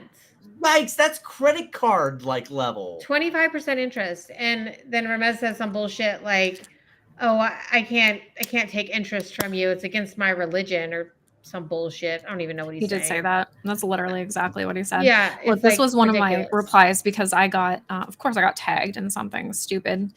Yeah. Oh, look, he deleted his stuff. Hey, can you ask he's Doug been deleting all of these about his budget to see if you guys can still afford another shill account? Because, of course, this was Michael begging for money. And so I told him just to use his, barbecue gains, right? Because it's going to be a month or two. Right. And he literally says, like, you should have deleted this too, dummy, because that's not happening. But might take a month or two. And I'm like, dude, you're not getting a payout. And like literally, like this last thing. No, thank you. Gamble even when you don't have the money. You may gamble until you've spent your last dollar and then move on to money you don't have, money to pay bills, credit cards, or things for your children. You may feel pushed to borrow, sell, or even steal things for gambling money. Thank you. And guess what? We're the only ones who posted that. The only ones. You need help. Like, I'm like, dude, you need to help yourself. Like, nobody can help you. Like, giving you money is not going to help you. You need to like help yourself. You seek help, like psychiatric. Just what you like. You need a hit, like from a fucking call option. Like, what is this? He's found a new way to get money when he doesn't have it, and no one wants to give him money to borrow. I don't know if you guys saw this one. He is going to pawn off his X and YouTube channels to get money. That's where I got tagged. By the way, that's deleted. That's literally what is deleted that I was just showing you. So that the 725s, that's not the original. Go back to that court. Did you close it out? That's not the original one he wanted to buy. He originally wanted to buy 718. So he originally wanted to buy next Friday, which is why they were cheaper. And they were like, I think they started out at 20 something and they ended up at 59 cents. So he doesn't have 20 something dollars to buy the 718s. So then to make it look less risky, he says, okay, I'll go out to 725, which then made it 71 each. And then $1.39. So he wants $71 for, and what is he going to buy? One call? I doubt it. Well, that's two calls right there. I have free cash on hand. If the offer is still open, Michael, I will take both your YouTube and X channel and buy both those strikes for you. One each, though, only. Yeah, what are you going to do with it? Yeah, what are you going to even do with it? Oh, you have no idea. But like, seriously, what are you selling? So what is he saying? Does he have, are these his X account? He will give you the credentials to for get his what? X What do you get from your X account? For the strikes. What do you get from his X account?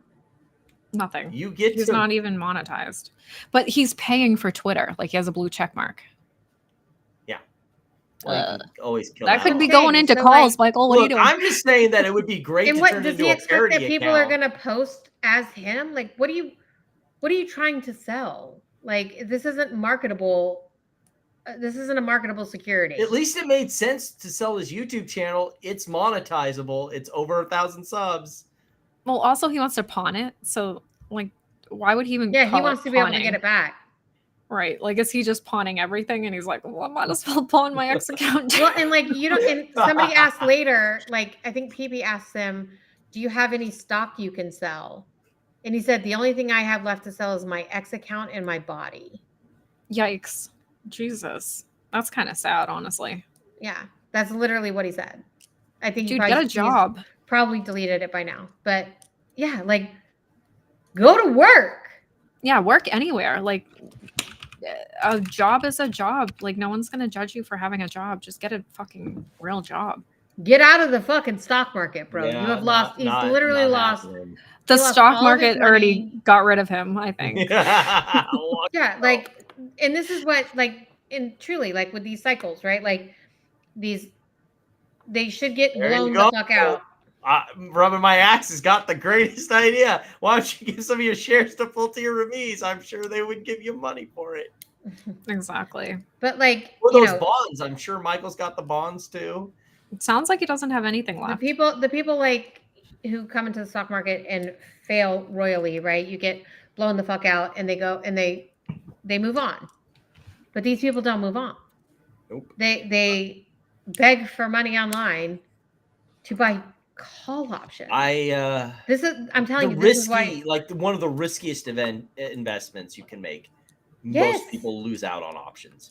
It's literal gambling. Oh, absolutely. When you're buying weeklies or monthlies.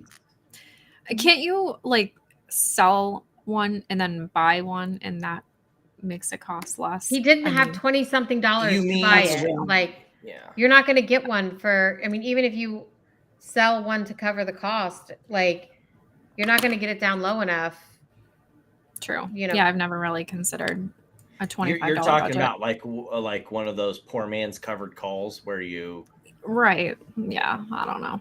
But I mean, unless you're selling like, I mean, unless you're trying to do like a couple days out from expiration, like the premiums are just. Yeah. If you don't have $20 to buy, if you don't have $20 to buy a call, you're not going to be able to afford to do that either. Right. But anyway, but like, what are you doing for food? Like, you don't have $20, like, or whatever it is you want. Like, this is different level, and it's really sad to watch play out. Like, and I have no love for Michael, but that's.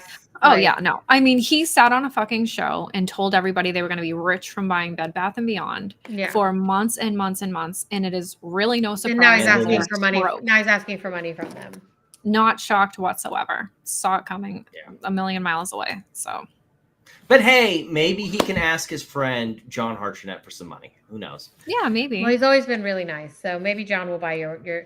He actually, I think he said in his video, he's looking to rebrand. So maybe he can rebrand as a racist, neo-Nazi piece of shit. Yeah. Awesome.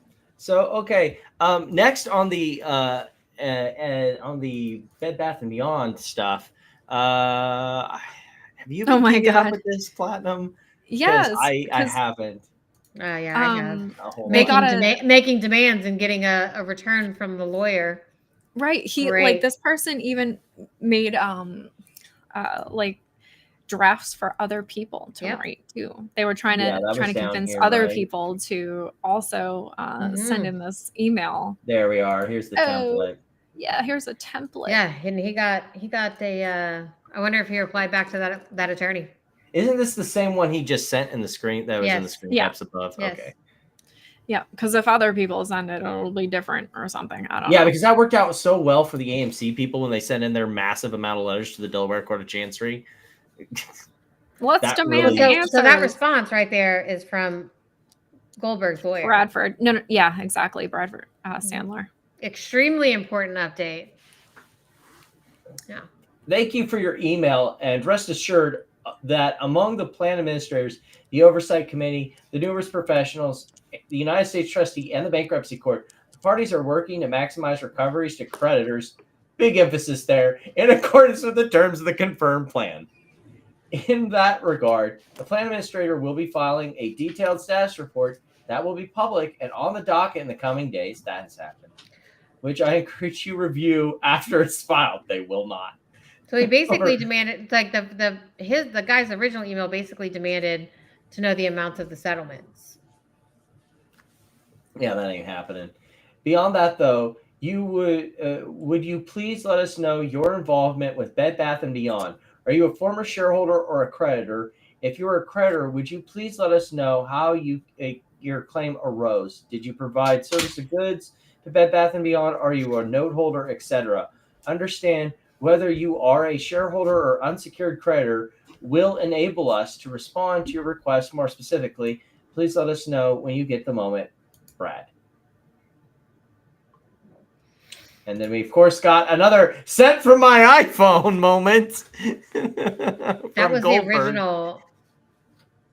Yeah, that was the original response from Goldberg where he was like, I'm copying my attorney on this. Yeah, this one I like more. I love Goldberg's responses. Oh, I love all reports. We are required to file, and we are in full compliance with the U.S. trustee guidelines. In other words, the PCR comes out every quarter. If you want to see the money going in and the money coming out, you got to look at the PCR. We already told you guys this last year. So Goldberg works for the estate, not for you fuckers. Right. Are you an unsecured creditor? If so, it is still anticipated that unsecured creditors will get between 0 and 3%. Shareholders' stock has been canceled, and regardless, they will not receive anything. I am copying my attorney on this email in case you have any additional questions. Because I'm done dealing with you dumb motherfuckers. Sent from my iPhone. Yeah, you want to try to like Billy Badass email me? Then you can speak to my attorney. And that's good. He should have been sending them all to his attorney a long time ago. Right. Oh, but that's not the end of this story for Bed Bath & Beyond. You can't be this nice week. to these people. You can't. I think you're familiar with this one, probably too, Platinum. Oh yeah. Is this Curzon? Yeah, it is. Yeah, it is. Is this where he said he was going to file the $10 billion lawsuit? Yes. Fantastic. Imagine buying Bed Bath & Beyond stock, BBBYQ, as it's going into bankruptcy, holding it into cancellation, and think that you can sue for $10 billion. Like, let's just think about that level. After they filed bankruptcy, he bought even more. I know. That's what I'm saying. This is a reservation of rights. He's basically saying you are owed $10 billion. Like, your rights are gone, dude. Yeah. But did you see that he was saying like they're weaponizing their silence, blah blah blah. Because they wouldn't answer his 2 questions. Okay, hold on, keep going, because I'll answer the 2 questions for you. Trial by ambush. Oh my god, yes. Watch, You're keep not going. Obligated to answer your stupid fucking questions. Yeah, but guess what? The answers are in the plan and very easy. Okay, a copy of the list of allowed interests in Class 9 as referenced in the confirmed plan. Well, guess what? That's all of Class 9. No, it does exist. All of them are allowed. It says that in the plan. Second question. Clarification as to whether any equity in a successor entity, NewCo, has been issued, that's in the plan. reserved, or otherwise allocated pursuant to the plan. Well, no, there is no NewCo pursuant to the plan. If you want to know what this is the same thing, the plan looks they like, believe their own bullshit. Bankruptcy. Yeah, that's what I'm saying. No, he believes they believe Jake's their bullshit. own bullshit. No, yes. This is a Jake he believes fucking Jake's special bullshit, right but here. they believe each other's bullshit, and then they think it's actionable. Like, I really wish the plan admin would just straight up say there is no successor entity in the plan, but he maybe assumes that this dude actually read the plan, right? Like, and that would be pretty obvious. At this obvious. point, you'd have to think that they even if they have read the plan, they're just reading their bullshit into it. Whatever. Well, maybe Control F NewCo, like that doesn't exist in there. Yeah, I know, right? It's not there. Maybe that should be his next response. Here's something for you to use, Mr. Goldman, next time. It's like, if you think that there's some NewCo entity, I ask you, I implore you to go to the bankruptcy plan document and Control F for NewCo set for my iPhone. They have to just be like laughing at these. They have to just laugh when they get their stuff. They're just like. They have to just be I like, don't think they're laughing. What anymore. are these people talking I'd about? be so annoyed. Like, he's no, busy I know, with but I'm other saying, shit. like, what do you think that they're looking at this like and going, what are these people talking about? Like, yeah, probably. Like, how are you getting? Like, how are you even coming like the to this judge who conclusion said, like, how that there's is going this to be a a NewCo? national security threat? Like, right. What are you saying right now? It's a fucking home store bankruptcy. Oh, we got the magic words. We got the magic word. Third party releases. RICO. What is it? Where's RICO? RICO. Where is it? Right there. What does he say? Capital letters. And Third party. Wait, can third party releases, especially those negotiated LBA lenders, ABL lenders, including those be used to preserve a going concern near. There is no there going is no concern. Going but concern. Nope. Despite what Which is why the JPT nulls will don't tell mean you. shit, because there's no going Exactly. concern.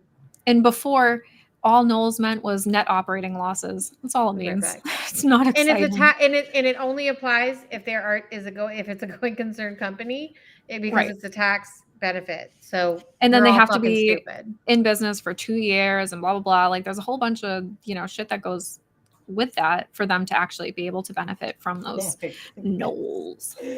Why did we do this? Our courage must never. Like, what are we doing here? Yeah, Adding that in, it's quotes in the just so margins. obnoxious. Like, the fucking asterisks and like the Like, footnotes that's are what I just hate so the most obnoxious. is like with these like lawsuits that are done by these meme stock people. They feel like that they are like well, I mean, because that is what they're doing. They're doing something that is performative.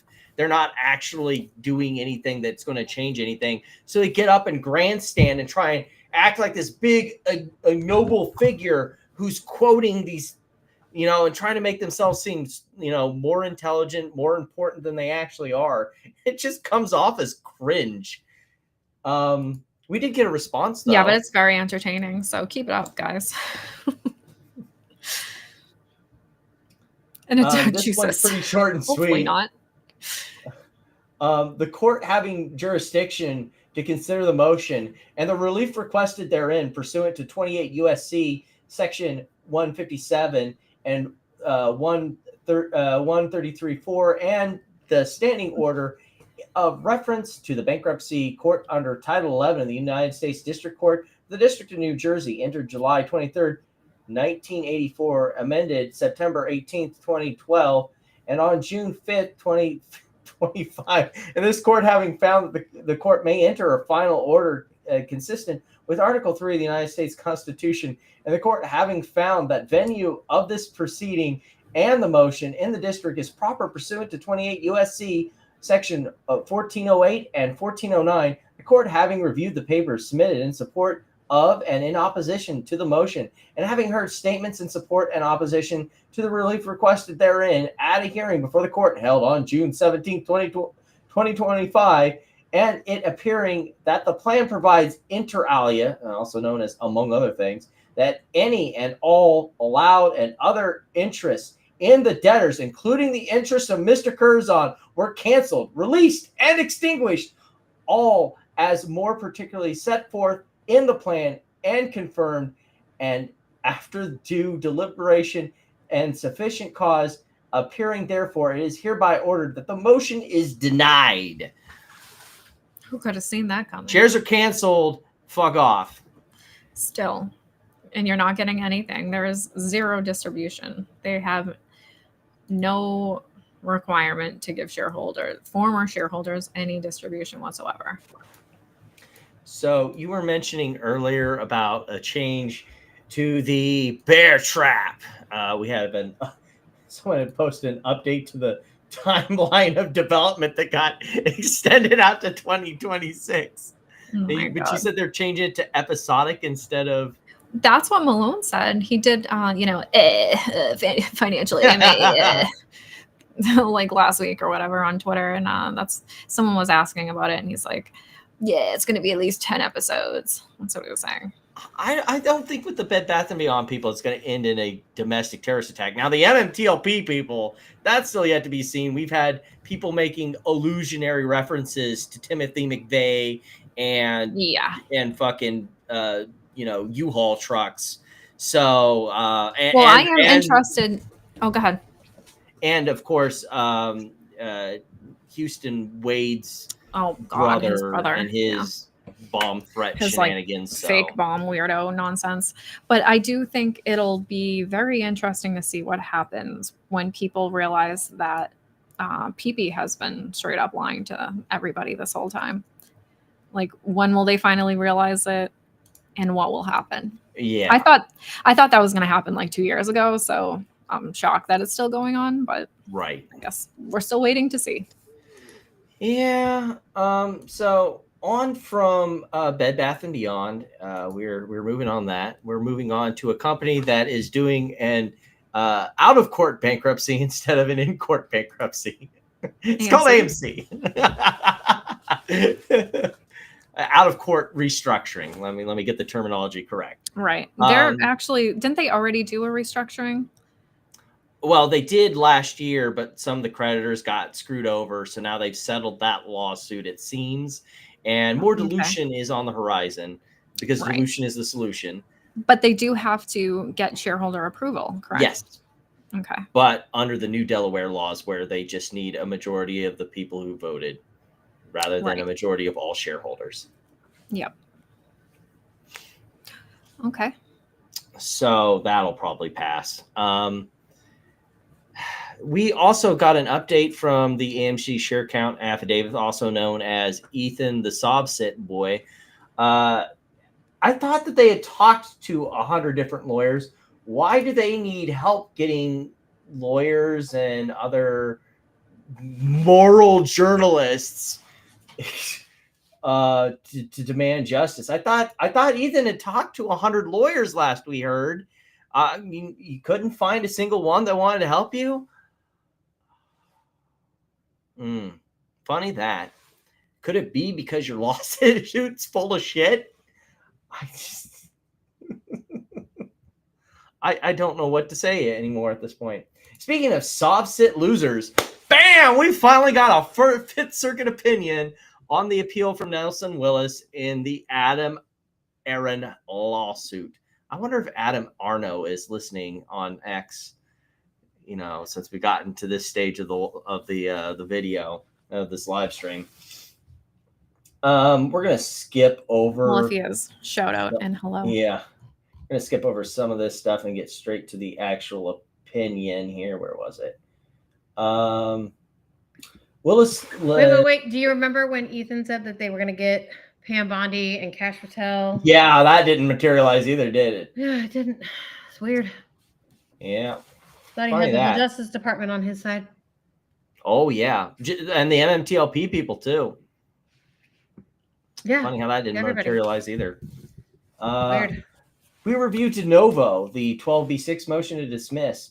On appeal, Willis complains that the district court dismissed his case based on a procedurally invalid non-suit that was never finalized by judicial order in direct violation of Texas Rule of Civil Procedure 162. And if you'd read my long tweet thread on that, you would know that that's incorrect. You can non-suit in Texas at any time before the trial and all of the plaintiff's evidence has been presented. So you can non-suit at any time. It doesn't, so long as the trial has not taken place and the plaintiff has not presented all of its evidence. So Adam Aaron basically pulled his suit before this guy filed his. Shortly, he filed for his discovery, and then I want to say the next following week, because the discovery went out like Thursday or Friday the following week, and then the week after he non-suited the case, which is perfectly legal in Texas and does not require approval of the judge. Therefore, rendering the guy's, was there like a countersuit moot? There was no countersuit. If there was a countersuit, then the lawsuit would still be active. I thought he was going after him for malicious prosecution. Yeah, that was all refiled. That was all the separate federal case. So, yeah, that's what's being appealed here was the motion to dismiss on that. He urges that the underlying state court docket remains open. It does not. Wait, and Aaron's non-suit can we read Ethan's response? Well, Nelson Willis's response first? Yeah, it's right after this, and it's crazy as shit. He filed it that shouldn't come first? No, because it came after this order. Oh, okay. So they denied it first, and then he wrote that. Yep. Okay, cool. When I saw it, I found his thing first, and then I saw the order, which is why I posted about his screed first, and they went, oh, wait, he's responding to the fact that they told him to go fuck himself. Got it. On this basis, Willis persists that by dismissing his claims, the district court denied him due process and failed to adjudicate his motion on the merits. We disagree. Willis did not, on appeal, address the merits of the magistrate judge's report and recommendations, which the district court adopted, and we find persuasive. Willis's only merits challenge is that the district court's ruling was predicated on misrepresented facts because no valid dismissal order was ever entered in the state court proceedings, and that the magistrate's recommendation ignored material objections, exhibits, and the open state docket. On review, the record reveals that Aaron filed his notice of non-suit in the state court proceeding on July 31st, 2023. Willis then filed his federal complaint some 14 days later on August 14th, 2023. Thus, the state court action was terminated before Willis initiated his federal court proceeding. Oopsies! We will not raise and discuss legal issues that Willis does not raise on appeal. Okay, that's pretty obvious. The requirement, the mere filing of a motion with the clerk of court. Oh, yeah, that's a non-suit extinguishes a case or controversy from the moment the motion is filed. No court order is required. No court order is required. The only requirement is the mere filing of the motion with the clerk of the court. Thus, Willis's argument that the state Oh, court this is what he was proceeding real remains mad open about. is unavailing. This is what he was real mad about when he called the clerk, right? Saying you don't get to make that decision. Well, that's different. That was on the federal stuff, but that they were saying in the state court that when Aaron filed that and the clerk filed it on the docket in the state court, that is the end of it. There is no approval needed from the court. The mere filing of the motion for non-suit dismissal is it. It's done. We're not discussing it any further. It does not require court approval. The record further reveals that the magistrate judge considered and ruled on numerous motions, objections, and other filings by Willis. Willis argues that the district court erred in adopting the magistrate's recommendation without addressing his detailed objections, motions, and supporting exhibits. As stated above, in a very thorough report and recommendation, the magistrate judge concluded that Willis's claims should be dismissed pursuant to Rule 12b-6. The district court concluded in a de novo review of Willis's objections. Then, upon determination that those objections were without merit, the district court overruled them. In agreement with the magistrate judge's conclusions that Willis had already pleaded his best case for all three of his causes of action, the district court dismisses Willis' claims with prejudice. Willis has not demonstrated that the district court erred in dismissing his claims with prejudice. The district court's dismissal with prejudice of Willis's claims is affirmed. This part here is also kind of funny. Footnote 4: the review of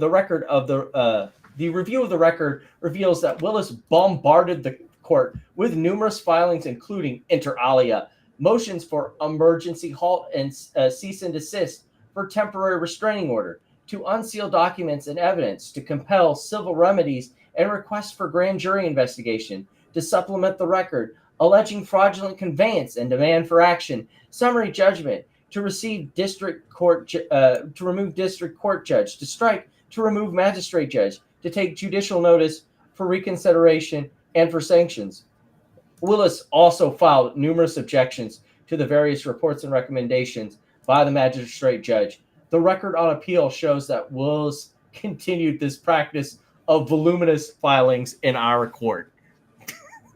So they took a parting pot shot. So yeah. What came next was the petition he filed, which, oh my goodness. So I'm not going to go over all this. I already have in a tweet storm that I kind of went over it. It is 30 pages. He requested to go outside of the normal page allotment by the Fifth Circuit, and they said no. Obviously, this is a closed matter. So he was planning on filing more than 30 pages, if you can believe it. The first 15 pages isn't even his argument. It's like his Festivus airing of grievances against everybody who has ever wronged him in this proceeding. And then it's 15 pages of argument where he basically goes over the same thing. So you couldn't just do 15 pages? That wasn't possible. Anyway, I don't want to go over too much of it, but like, we got a good taste of it. We'll start with this page here. It's going to sound very familiar to that phone call recording we heard. Appellant has had enough of this institutional mockery. The court now purports to erase a docket, live hearings, and lawfully serve subpoenas. This stops now. Appellant brought facts, evidence, and legal process. The court brought omissions. This is not oversight. It is evasion, and it ends here. The court has effectively endorsed whistleblower retaliation, which, by the way, if you've read the more than 80 pages of his emails, I dare you to find a part where you could characterize what Nelson Willis was doing as being a whistleblower. Nothing. Please. Nothing. Framing it as constitutional conduct while reducing appellant as a disgruntled investor whining about a stock trade, because you were. That is in direct violation of due process. And this is the court's final opportunity to correct the record and do the right thing. grant judgment in full for appellant. They don't get to grant judgment. They're an appellate court. They can overturn and remand, but appellate courts don't grant judgment. It's kind of in the fucking name, dipshit. Jesus Christ. If this court cannot uphold justice, this matter will go to the Supreme Court. Believe it. All right there, Naruto. Jesus Christ. Ugh.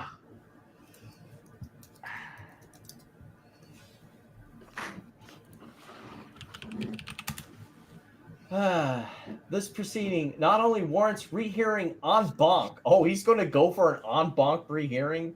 Well, best of luck to you there. Okay. You guys know what en banc is. I think we've covered it before once.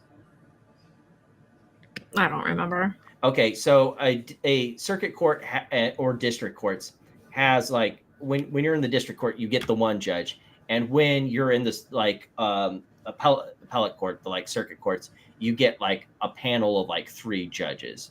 En banc means I want all of the judges in the 5th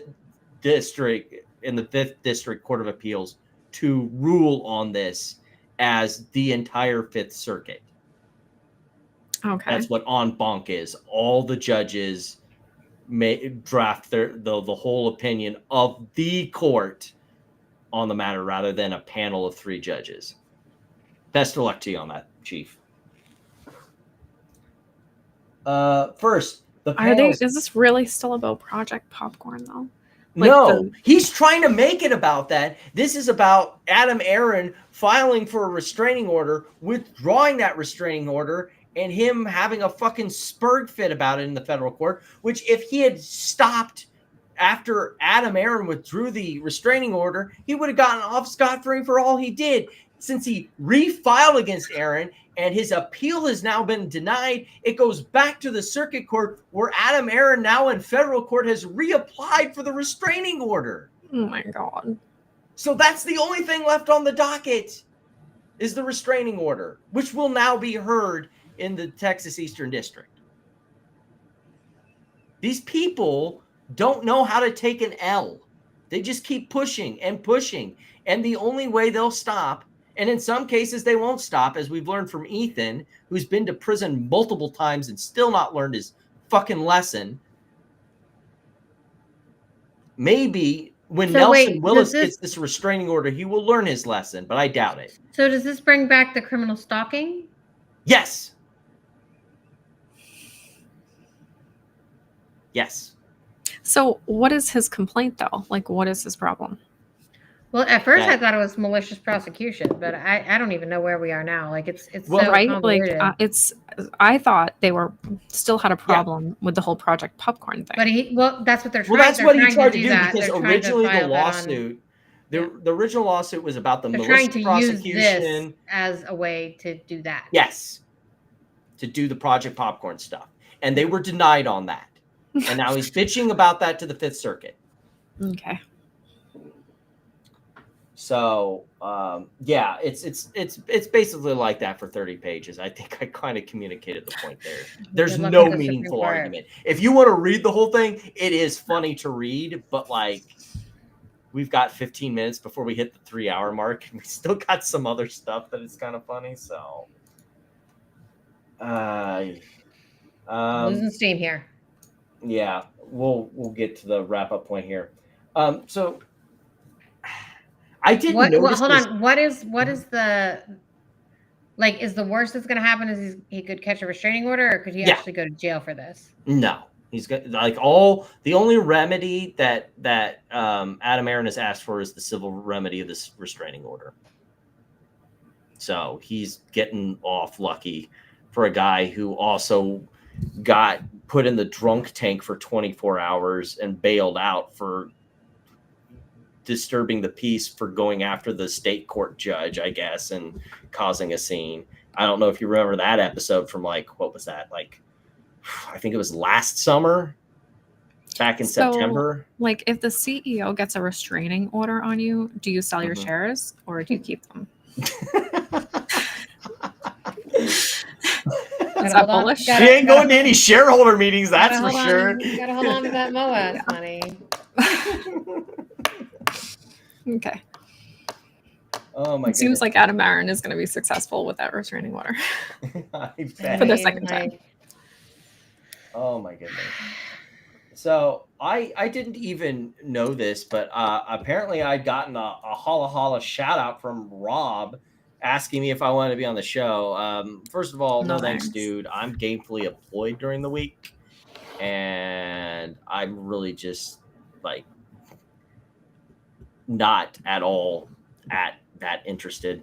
Danielle Spears said she'll go on it. She was actually on a Twitter space the other day, and she was actually saying that she was going to go there in person and actually spend her own money, which was like a lot of money. It was like $1,000. She said, I don't think she should do that. I think she should definitely just do a Zoom call. Yeah. It's a waste of money, like, I feel like, to go there. Spend $1,000. Like, I mean, especially Dump Savvy just called in. Like, what are you talking exactly. about? And it's like all the way in Missouri, and that's where Berta lives, and she has a lawsuit against him. I don't know. I would just, I think it's just a bad idea to go there. Yeah. Well, and also it isn't like people haven't gone to Rob. Like, you know, Slocum said he'd do the space call, but he didn't want to do that because he couldn't monetize that. Sitting Bear said that Vent said he would go on the show, and he got rejected for that.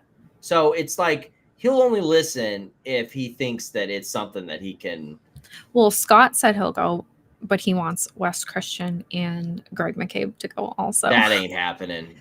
Absolutely not. No chance. Like, even if I was in Rob's position, I'll take it there. I wouldn't know.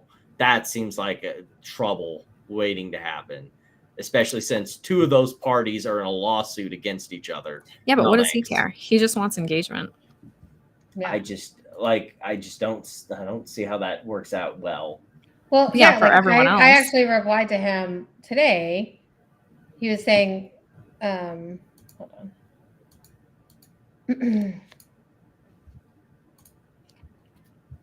Where is it? I've replied to him a couple of times. He doesn't care. Well, yeah, and he doesn't reply. He doesn't reply to the facts, right? Like, but he's not like being rude, really. He's just like trying. But I replied. So he said to somebody like,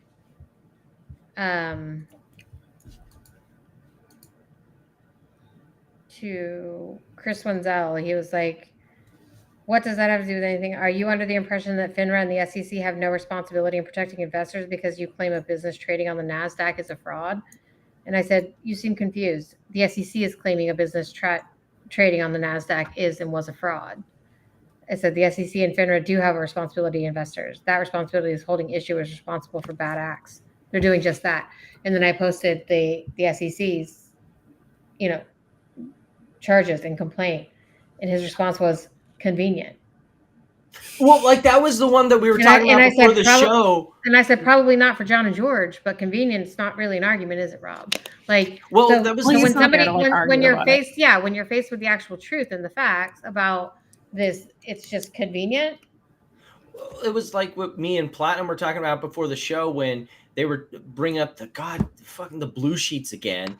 And Puzzled said that has like people's personal information on it. That's why they're not giving it out. And his comment was, well, that's really convenient for all. And it's like, people's personal privacy is just super fucking convenient for you. Go. This was the one when she was talking about how you can't go to the bank and request your neighbor's account. So and his response was something like, so doesn't that give them basically free license to naked short? And I wanted to be like, Show me the naked shorts, Rob. Yeah. Show me the naked shorts that Junk Savvy has shown you. Show me that. Well, like it's just like he's a Muppet now, right? Yeah. Like they've turned him into a Muppet, and he's just parroting like their shit. And did you see he was asking for the audited aggregated share count? Oh my god. Like the share count is on Nextbridge Hydrocarbons website. You can find it every single day. No, it's on the 10K, but they are late with 2023 and 2024. So if they ever file another 10K, then we'll see it. No, there's literally it's audited. The 10K is audited. Yeah, but there's literally a counter on their website. On Nextbridge Hydrocarbons? Correct. Share count? Yes. Oh, I did not know that. But yeah, and he also was shooting at Tom Slocum for the whole the FINRA halt thing, and I'm like, T+2. like literally any dividend. The only difference about this one is that it was a spin for some fucked all reason, a spin out into a new company. That's the only reason it required a halt. But the reason it happened, for the 2-day halt happened, is T+2, dipshit. Anyone who knows anything about finance 101 knows that was going to happen. Well, we were talking about this the other day, like if they didn't want this to go through, right? Because like the company completed the distribution. Yeah. Like, and if they didn't want that to go through, they had all the power in the world to stop it. They could have said, oh, well, let's make sure this is right? So so our shareholders don't get stuck in this, because clearly there's been a miscommunication, if there really was a miscommunication, because I don't think there was. But if there really was, then they could have stopped it. But like, because it got halted on the 9th. And on the 14th, they completed the distribution. So, and put out a press release saying that they completed the distribution. So if this really was a mistake, the company had all the power in the world to stop it. And if it was planned to be a good continuing thing, why did they cancel the shares directly after the transaction completed? Exactly. Well, see, these are all good questions. And that's why it's a subject that people talk about, because it is interesting, right? Like, and that's why he wants people to go on his show and talk about it, because it'll get people to listen to it when, like, you know, he's on like a Missouri local like Christian radio or whatever. So, and barely gets maybe 700 views on. I mean, this is definitely the most engagement he's ever gotten. Yeah, for sure. So of course he's like, what's the share count? It's like a time warp back in time to stuff we were talking about with this company 2 years ago, and it's but hilarious. This is what they do, right? But it's this worse is the same now, thing they do though. with Congress. They get on and they tell them their story, and woe is me, and they just leave everything out. They like, say nothing all about that stuff. They say nothing about FERDA. They say nothing about the SEC. Like in Malik Harris, they say nothing about any of that stuff. It's just, oh, we're the victims, we're the victims, we're the victims. And then anybody who looks at it goes, wait a second, the SEC has charges against the CEOs. Just like Ralph Norman did, just like Pete Sessions did. That's going to be what everyone does. Exactly. So that's why they should just bring up everything and just put it all out there. So that way, like, sure, maybe there is a problem, but maybe there's more than that as a problem, right? Like, put it all out there. Yeah, like they need to put out the MMTLP investigation. Right. So a few real things to catch up on real quick that we can knock out. We did get an update that I didn't notice until late breaking when I saw a video about it. In the Logan Paul CoffeeZilla lawsuit, we once again have another third-party subpoena, or maybe an extension of the same one, a motion to compel third-party subpoena on Don Holland, the lawyer for the other lawsuit against CryptoZoo. That's the class action lawsuit. He's been trying since, what is it on here? You're not going to get privileged information between an attorney and his client. Like, who's advising him to do this?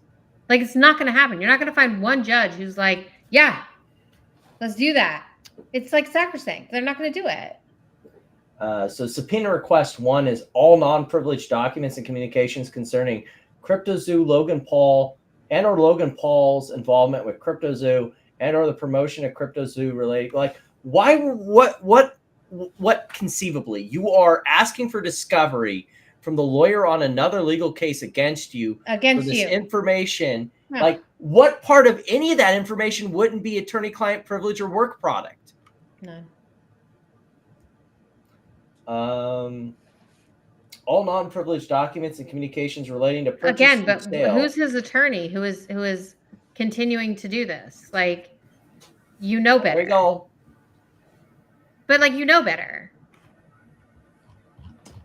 What was 4? 3. Non-privileged, all non-privileged documents and communications regarding to purchase or sales of CryptoZoo currency. Okay. All non-privileged documents and communications relating to your purchases of cryptocurrency and cryptocurrency-related products other than CryptoZoo. What does that fucking have to do with anything? They want CoffeeZilla's records? No, this is still from Tom the lawyer. Oh. So like 5, So first of all, with 5, what does that have to do with the cost of tea in China? 3, attorney-client work product. 2, 3. Okay, 3 and 1. So those are the 3 that they're talking about. And again, with subpoena request number 1, attorney work client privilege and work product. Like, I get the feeling that this is like the same tactic that Pulte's lawyers did. We know we're not going to get anything, but we're going to keep doing it because it'll annoy the shit out of you. And they still haven't heard anything on the motion to dismiss in the Crypto Zoo case yet. So yeah, it's just bearing them in motion practice. Yeah. Last but not least, before we get to meme to stupid tweets of the night. Oh God, I don't even know if I have one. Should be pretty easily. I've got a couple if you need help. I mean, oh my God, I have a lot actually. We can even compete with what? I have a helper this week, so I have a lot. What does that mean? You have a helper? So no, it's classified. While you guys are working on that, we have Andrew Tate says at the supposed UFC event that is allegedly going to happen at the White House, he says he wants to fight there, Dana White. Yeah, cool story. Best of luck getting clearance to do that.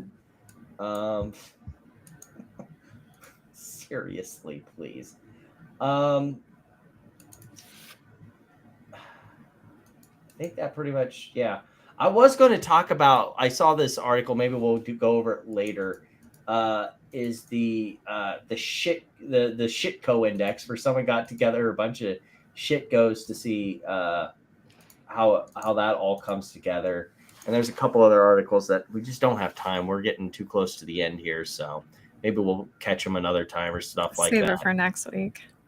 Yeah, I've got this whole list that someone has created of all the different Bitcoin treasury shitcos. So, or maybe you should do like a space or something in the middle of the week for stuff you don't get to. I know, right? Someone said to me yesterday that you should create like a Twitter account for your channel. I was like, I don't think he really cares. So I'm like, and he's already been like banned from Twitter and like made a new account. So yeah, no. Like maybe what I've tried to do is what I want to kind of do is like we used to do extra a bit to catch up on things that we couldn't keep up on, doing something like after hours where we maybe talk more about stock like stuff and catch up on some of the stuff we miss. And I don't know, make it kind of a gaming night thing. I don't know. I know Tony, after he saw my 4th of July War Thunder stream, was like, I started picking it up. Maybe we'll hang out and play War Thunder sometime. So I don't know. We'll see. I gotta go find my stupid tweet of the week because it's in my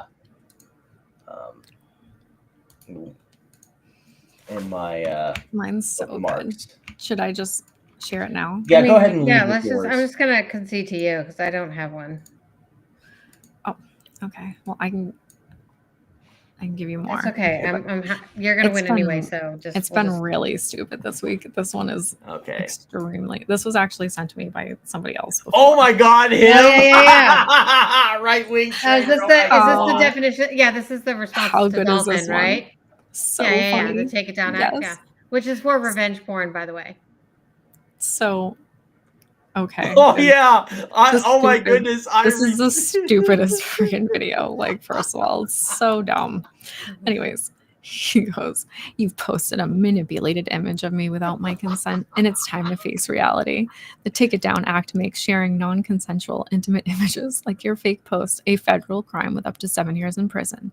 State laws in your state, if applicable, can land you 1 to 7 years in jail and thousands in fines for revenge porn and harassment. I've documented everything, and the FBI's IC3 and local police are a click away. X is required to remove this within 48 hours or face penalties. Take it down now, or you'll be explaining this to law enforcement and a courtroom. I'm coming for justice, and the law is on my side. Hashtag take it down. Hashtag NCII." Oh my God. Well, it's literally for like revenge porn. Like that's what it's for. Yeah. And I mean, not like, memes of or pinata farm videos. Like that's yeah, it's for actual crime against other people. Not like, my feelings were hurt on the internet. If you don't want trolls to troll you, don't respond. Don't be like a that. bitch. Yeah, like don't make those type of responses. Just stop it. It just makes me want to do it more because I repost it, literally download it. I know. re-upload it. I know exactly. It will make people do it more. Exactly. Like it's just so dumb. Like whatever. But okay, yeah. It's never worth it to do that.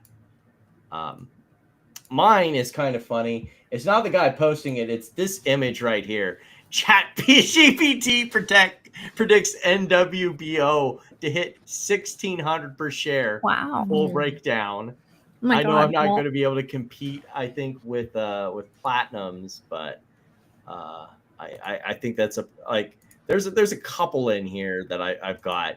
Like there was the I'm going to post this real quick, the poll, so we can get it rolling. But did you like that? Yeah. No, not the tweet he's making fun of, but the guy who posted he said, where else can you get fine entertainment like this? Oh. Making fun of it, yeah. Okay. Well, because the screenshot has a like on it, that's why. So maybe he liked it. Maybe. There was also I think there was a Baggy Travis tweet that I was really funny.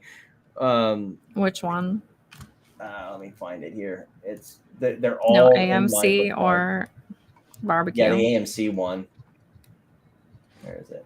Oh yes, this one here.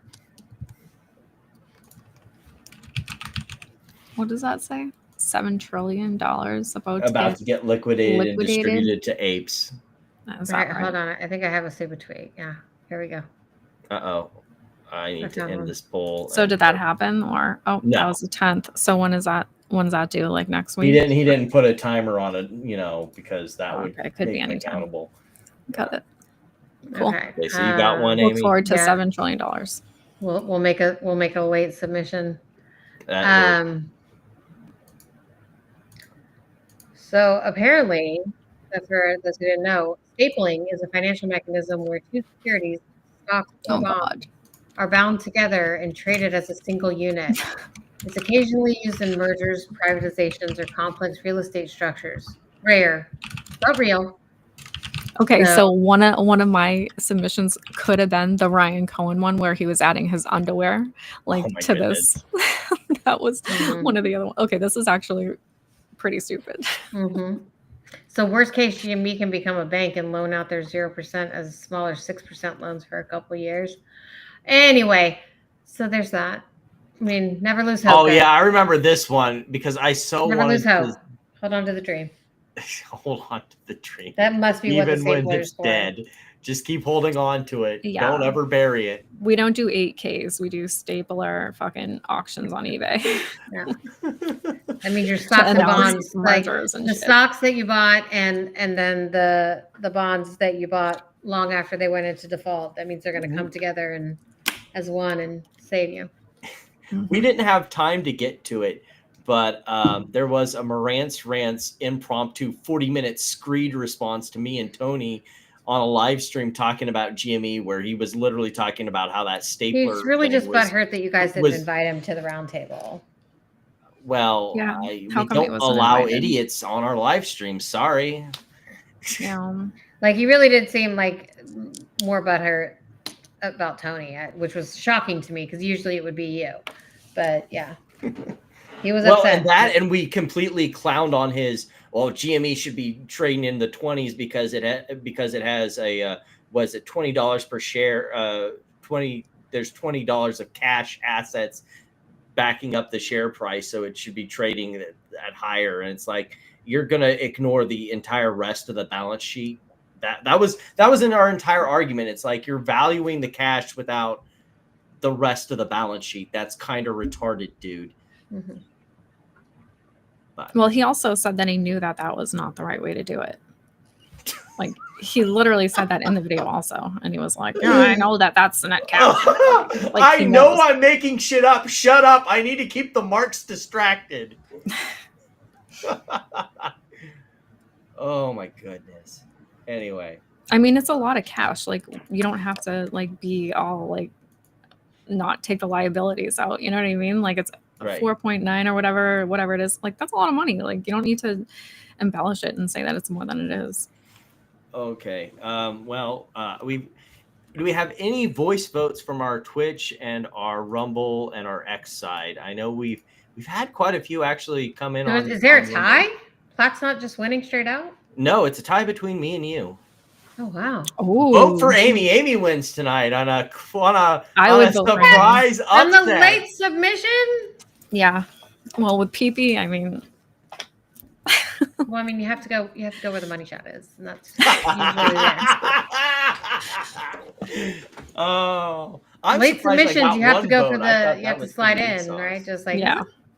You have to go to Old Reliable. Mm-hmm. I know, right? All right. One of them. Well, thank you everyone for joining us tonight. We'll be back next week for some more shenanigans, and we'll see you then.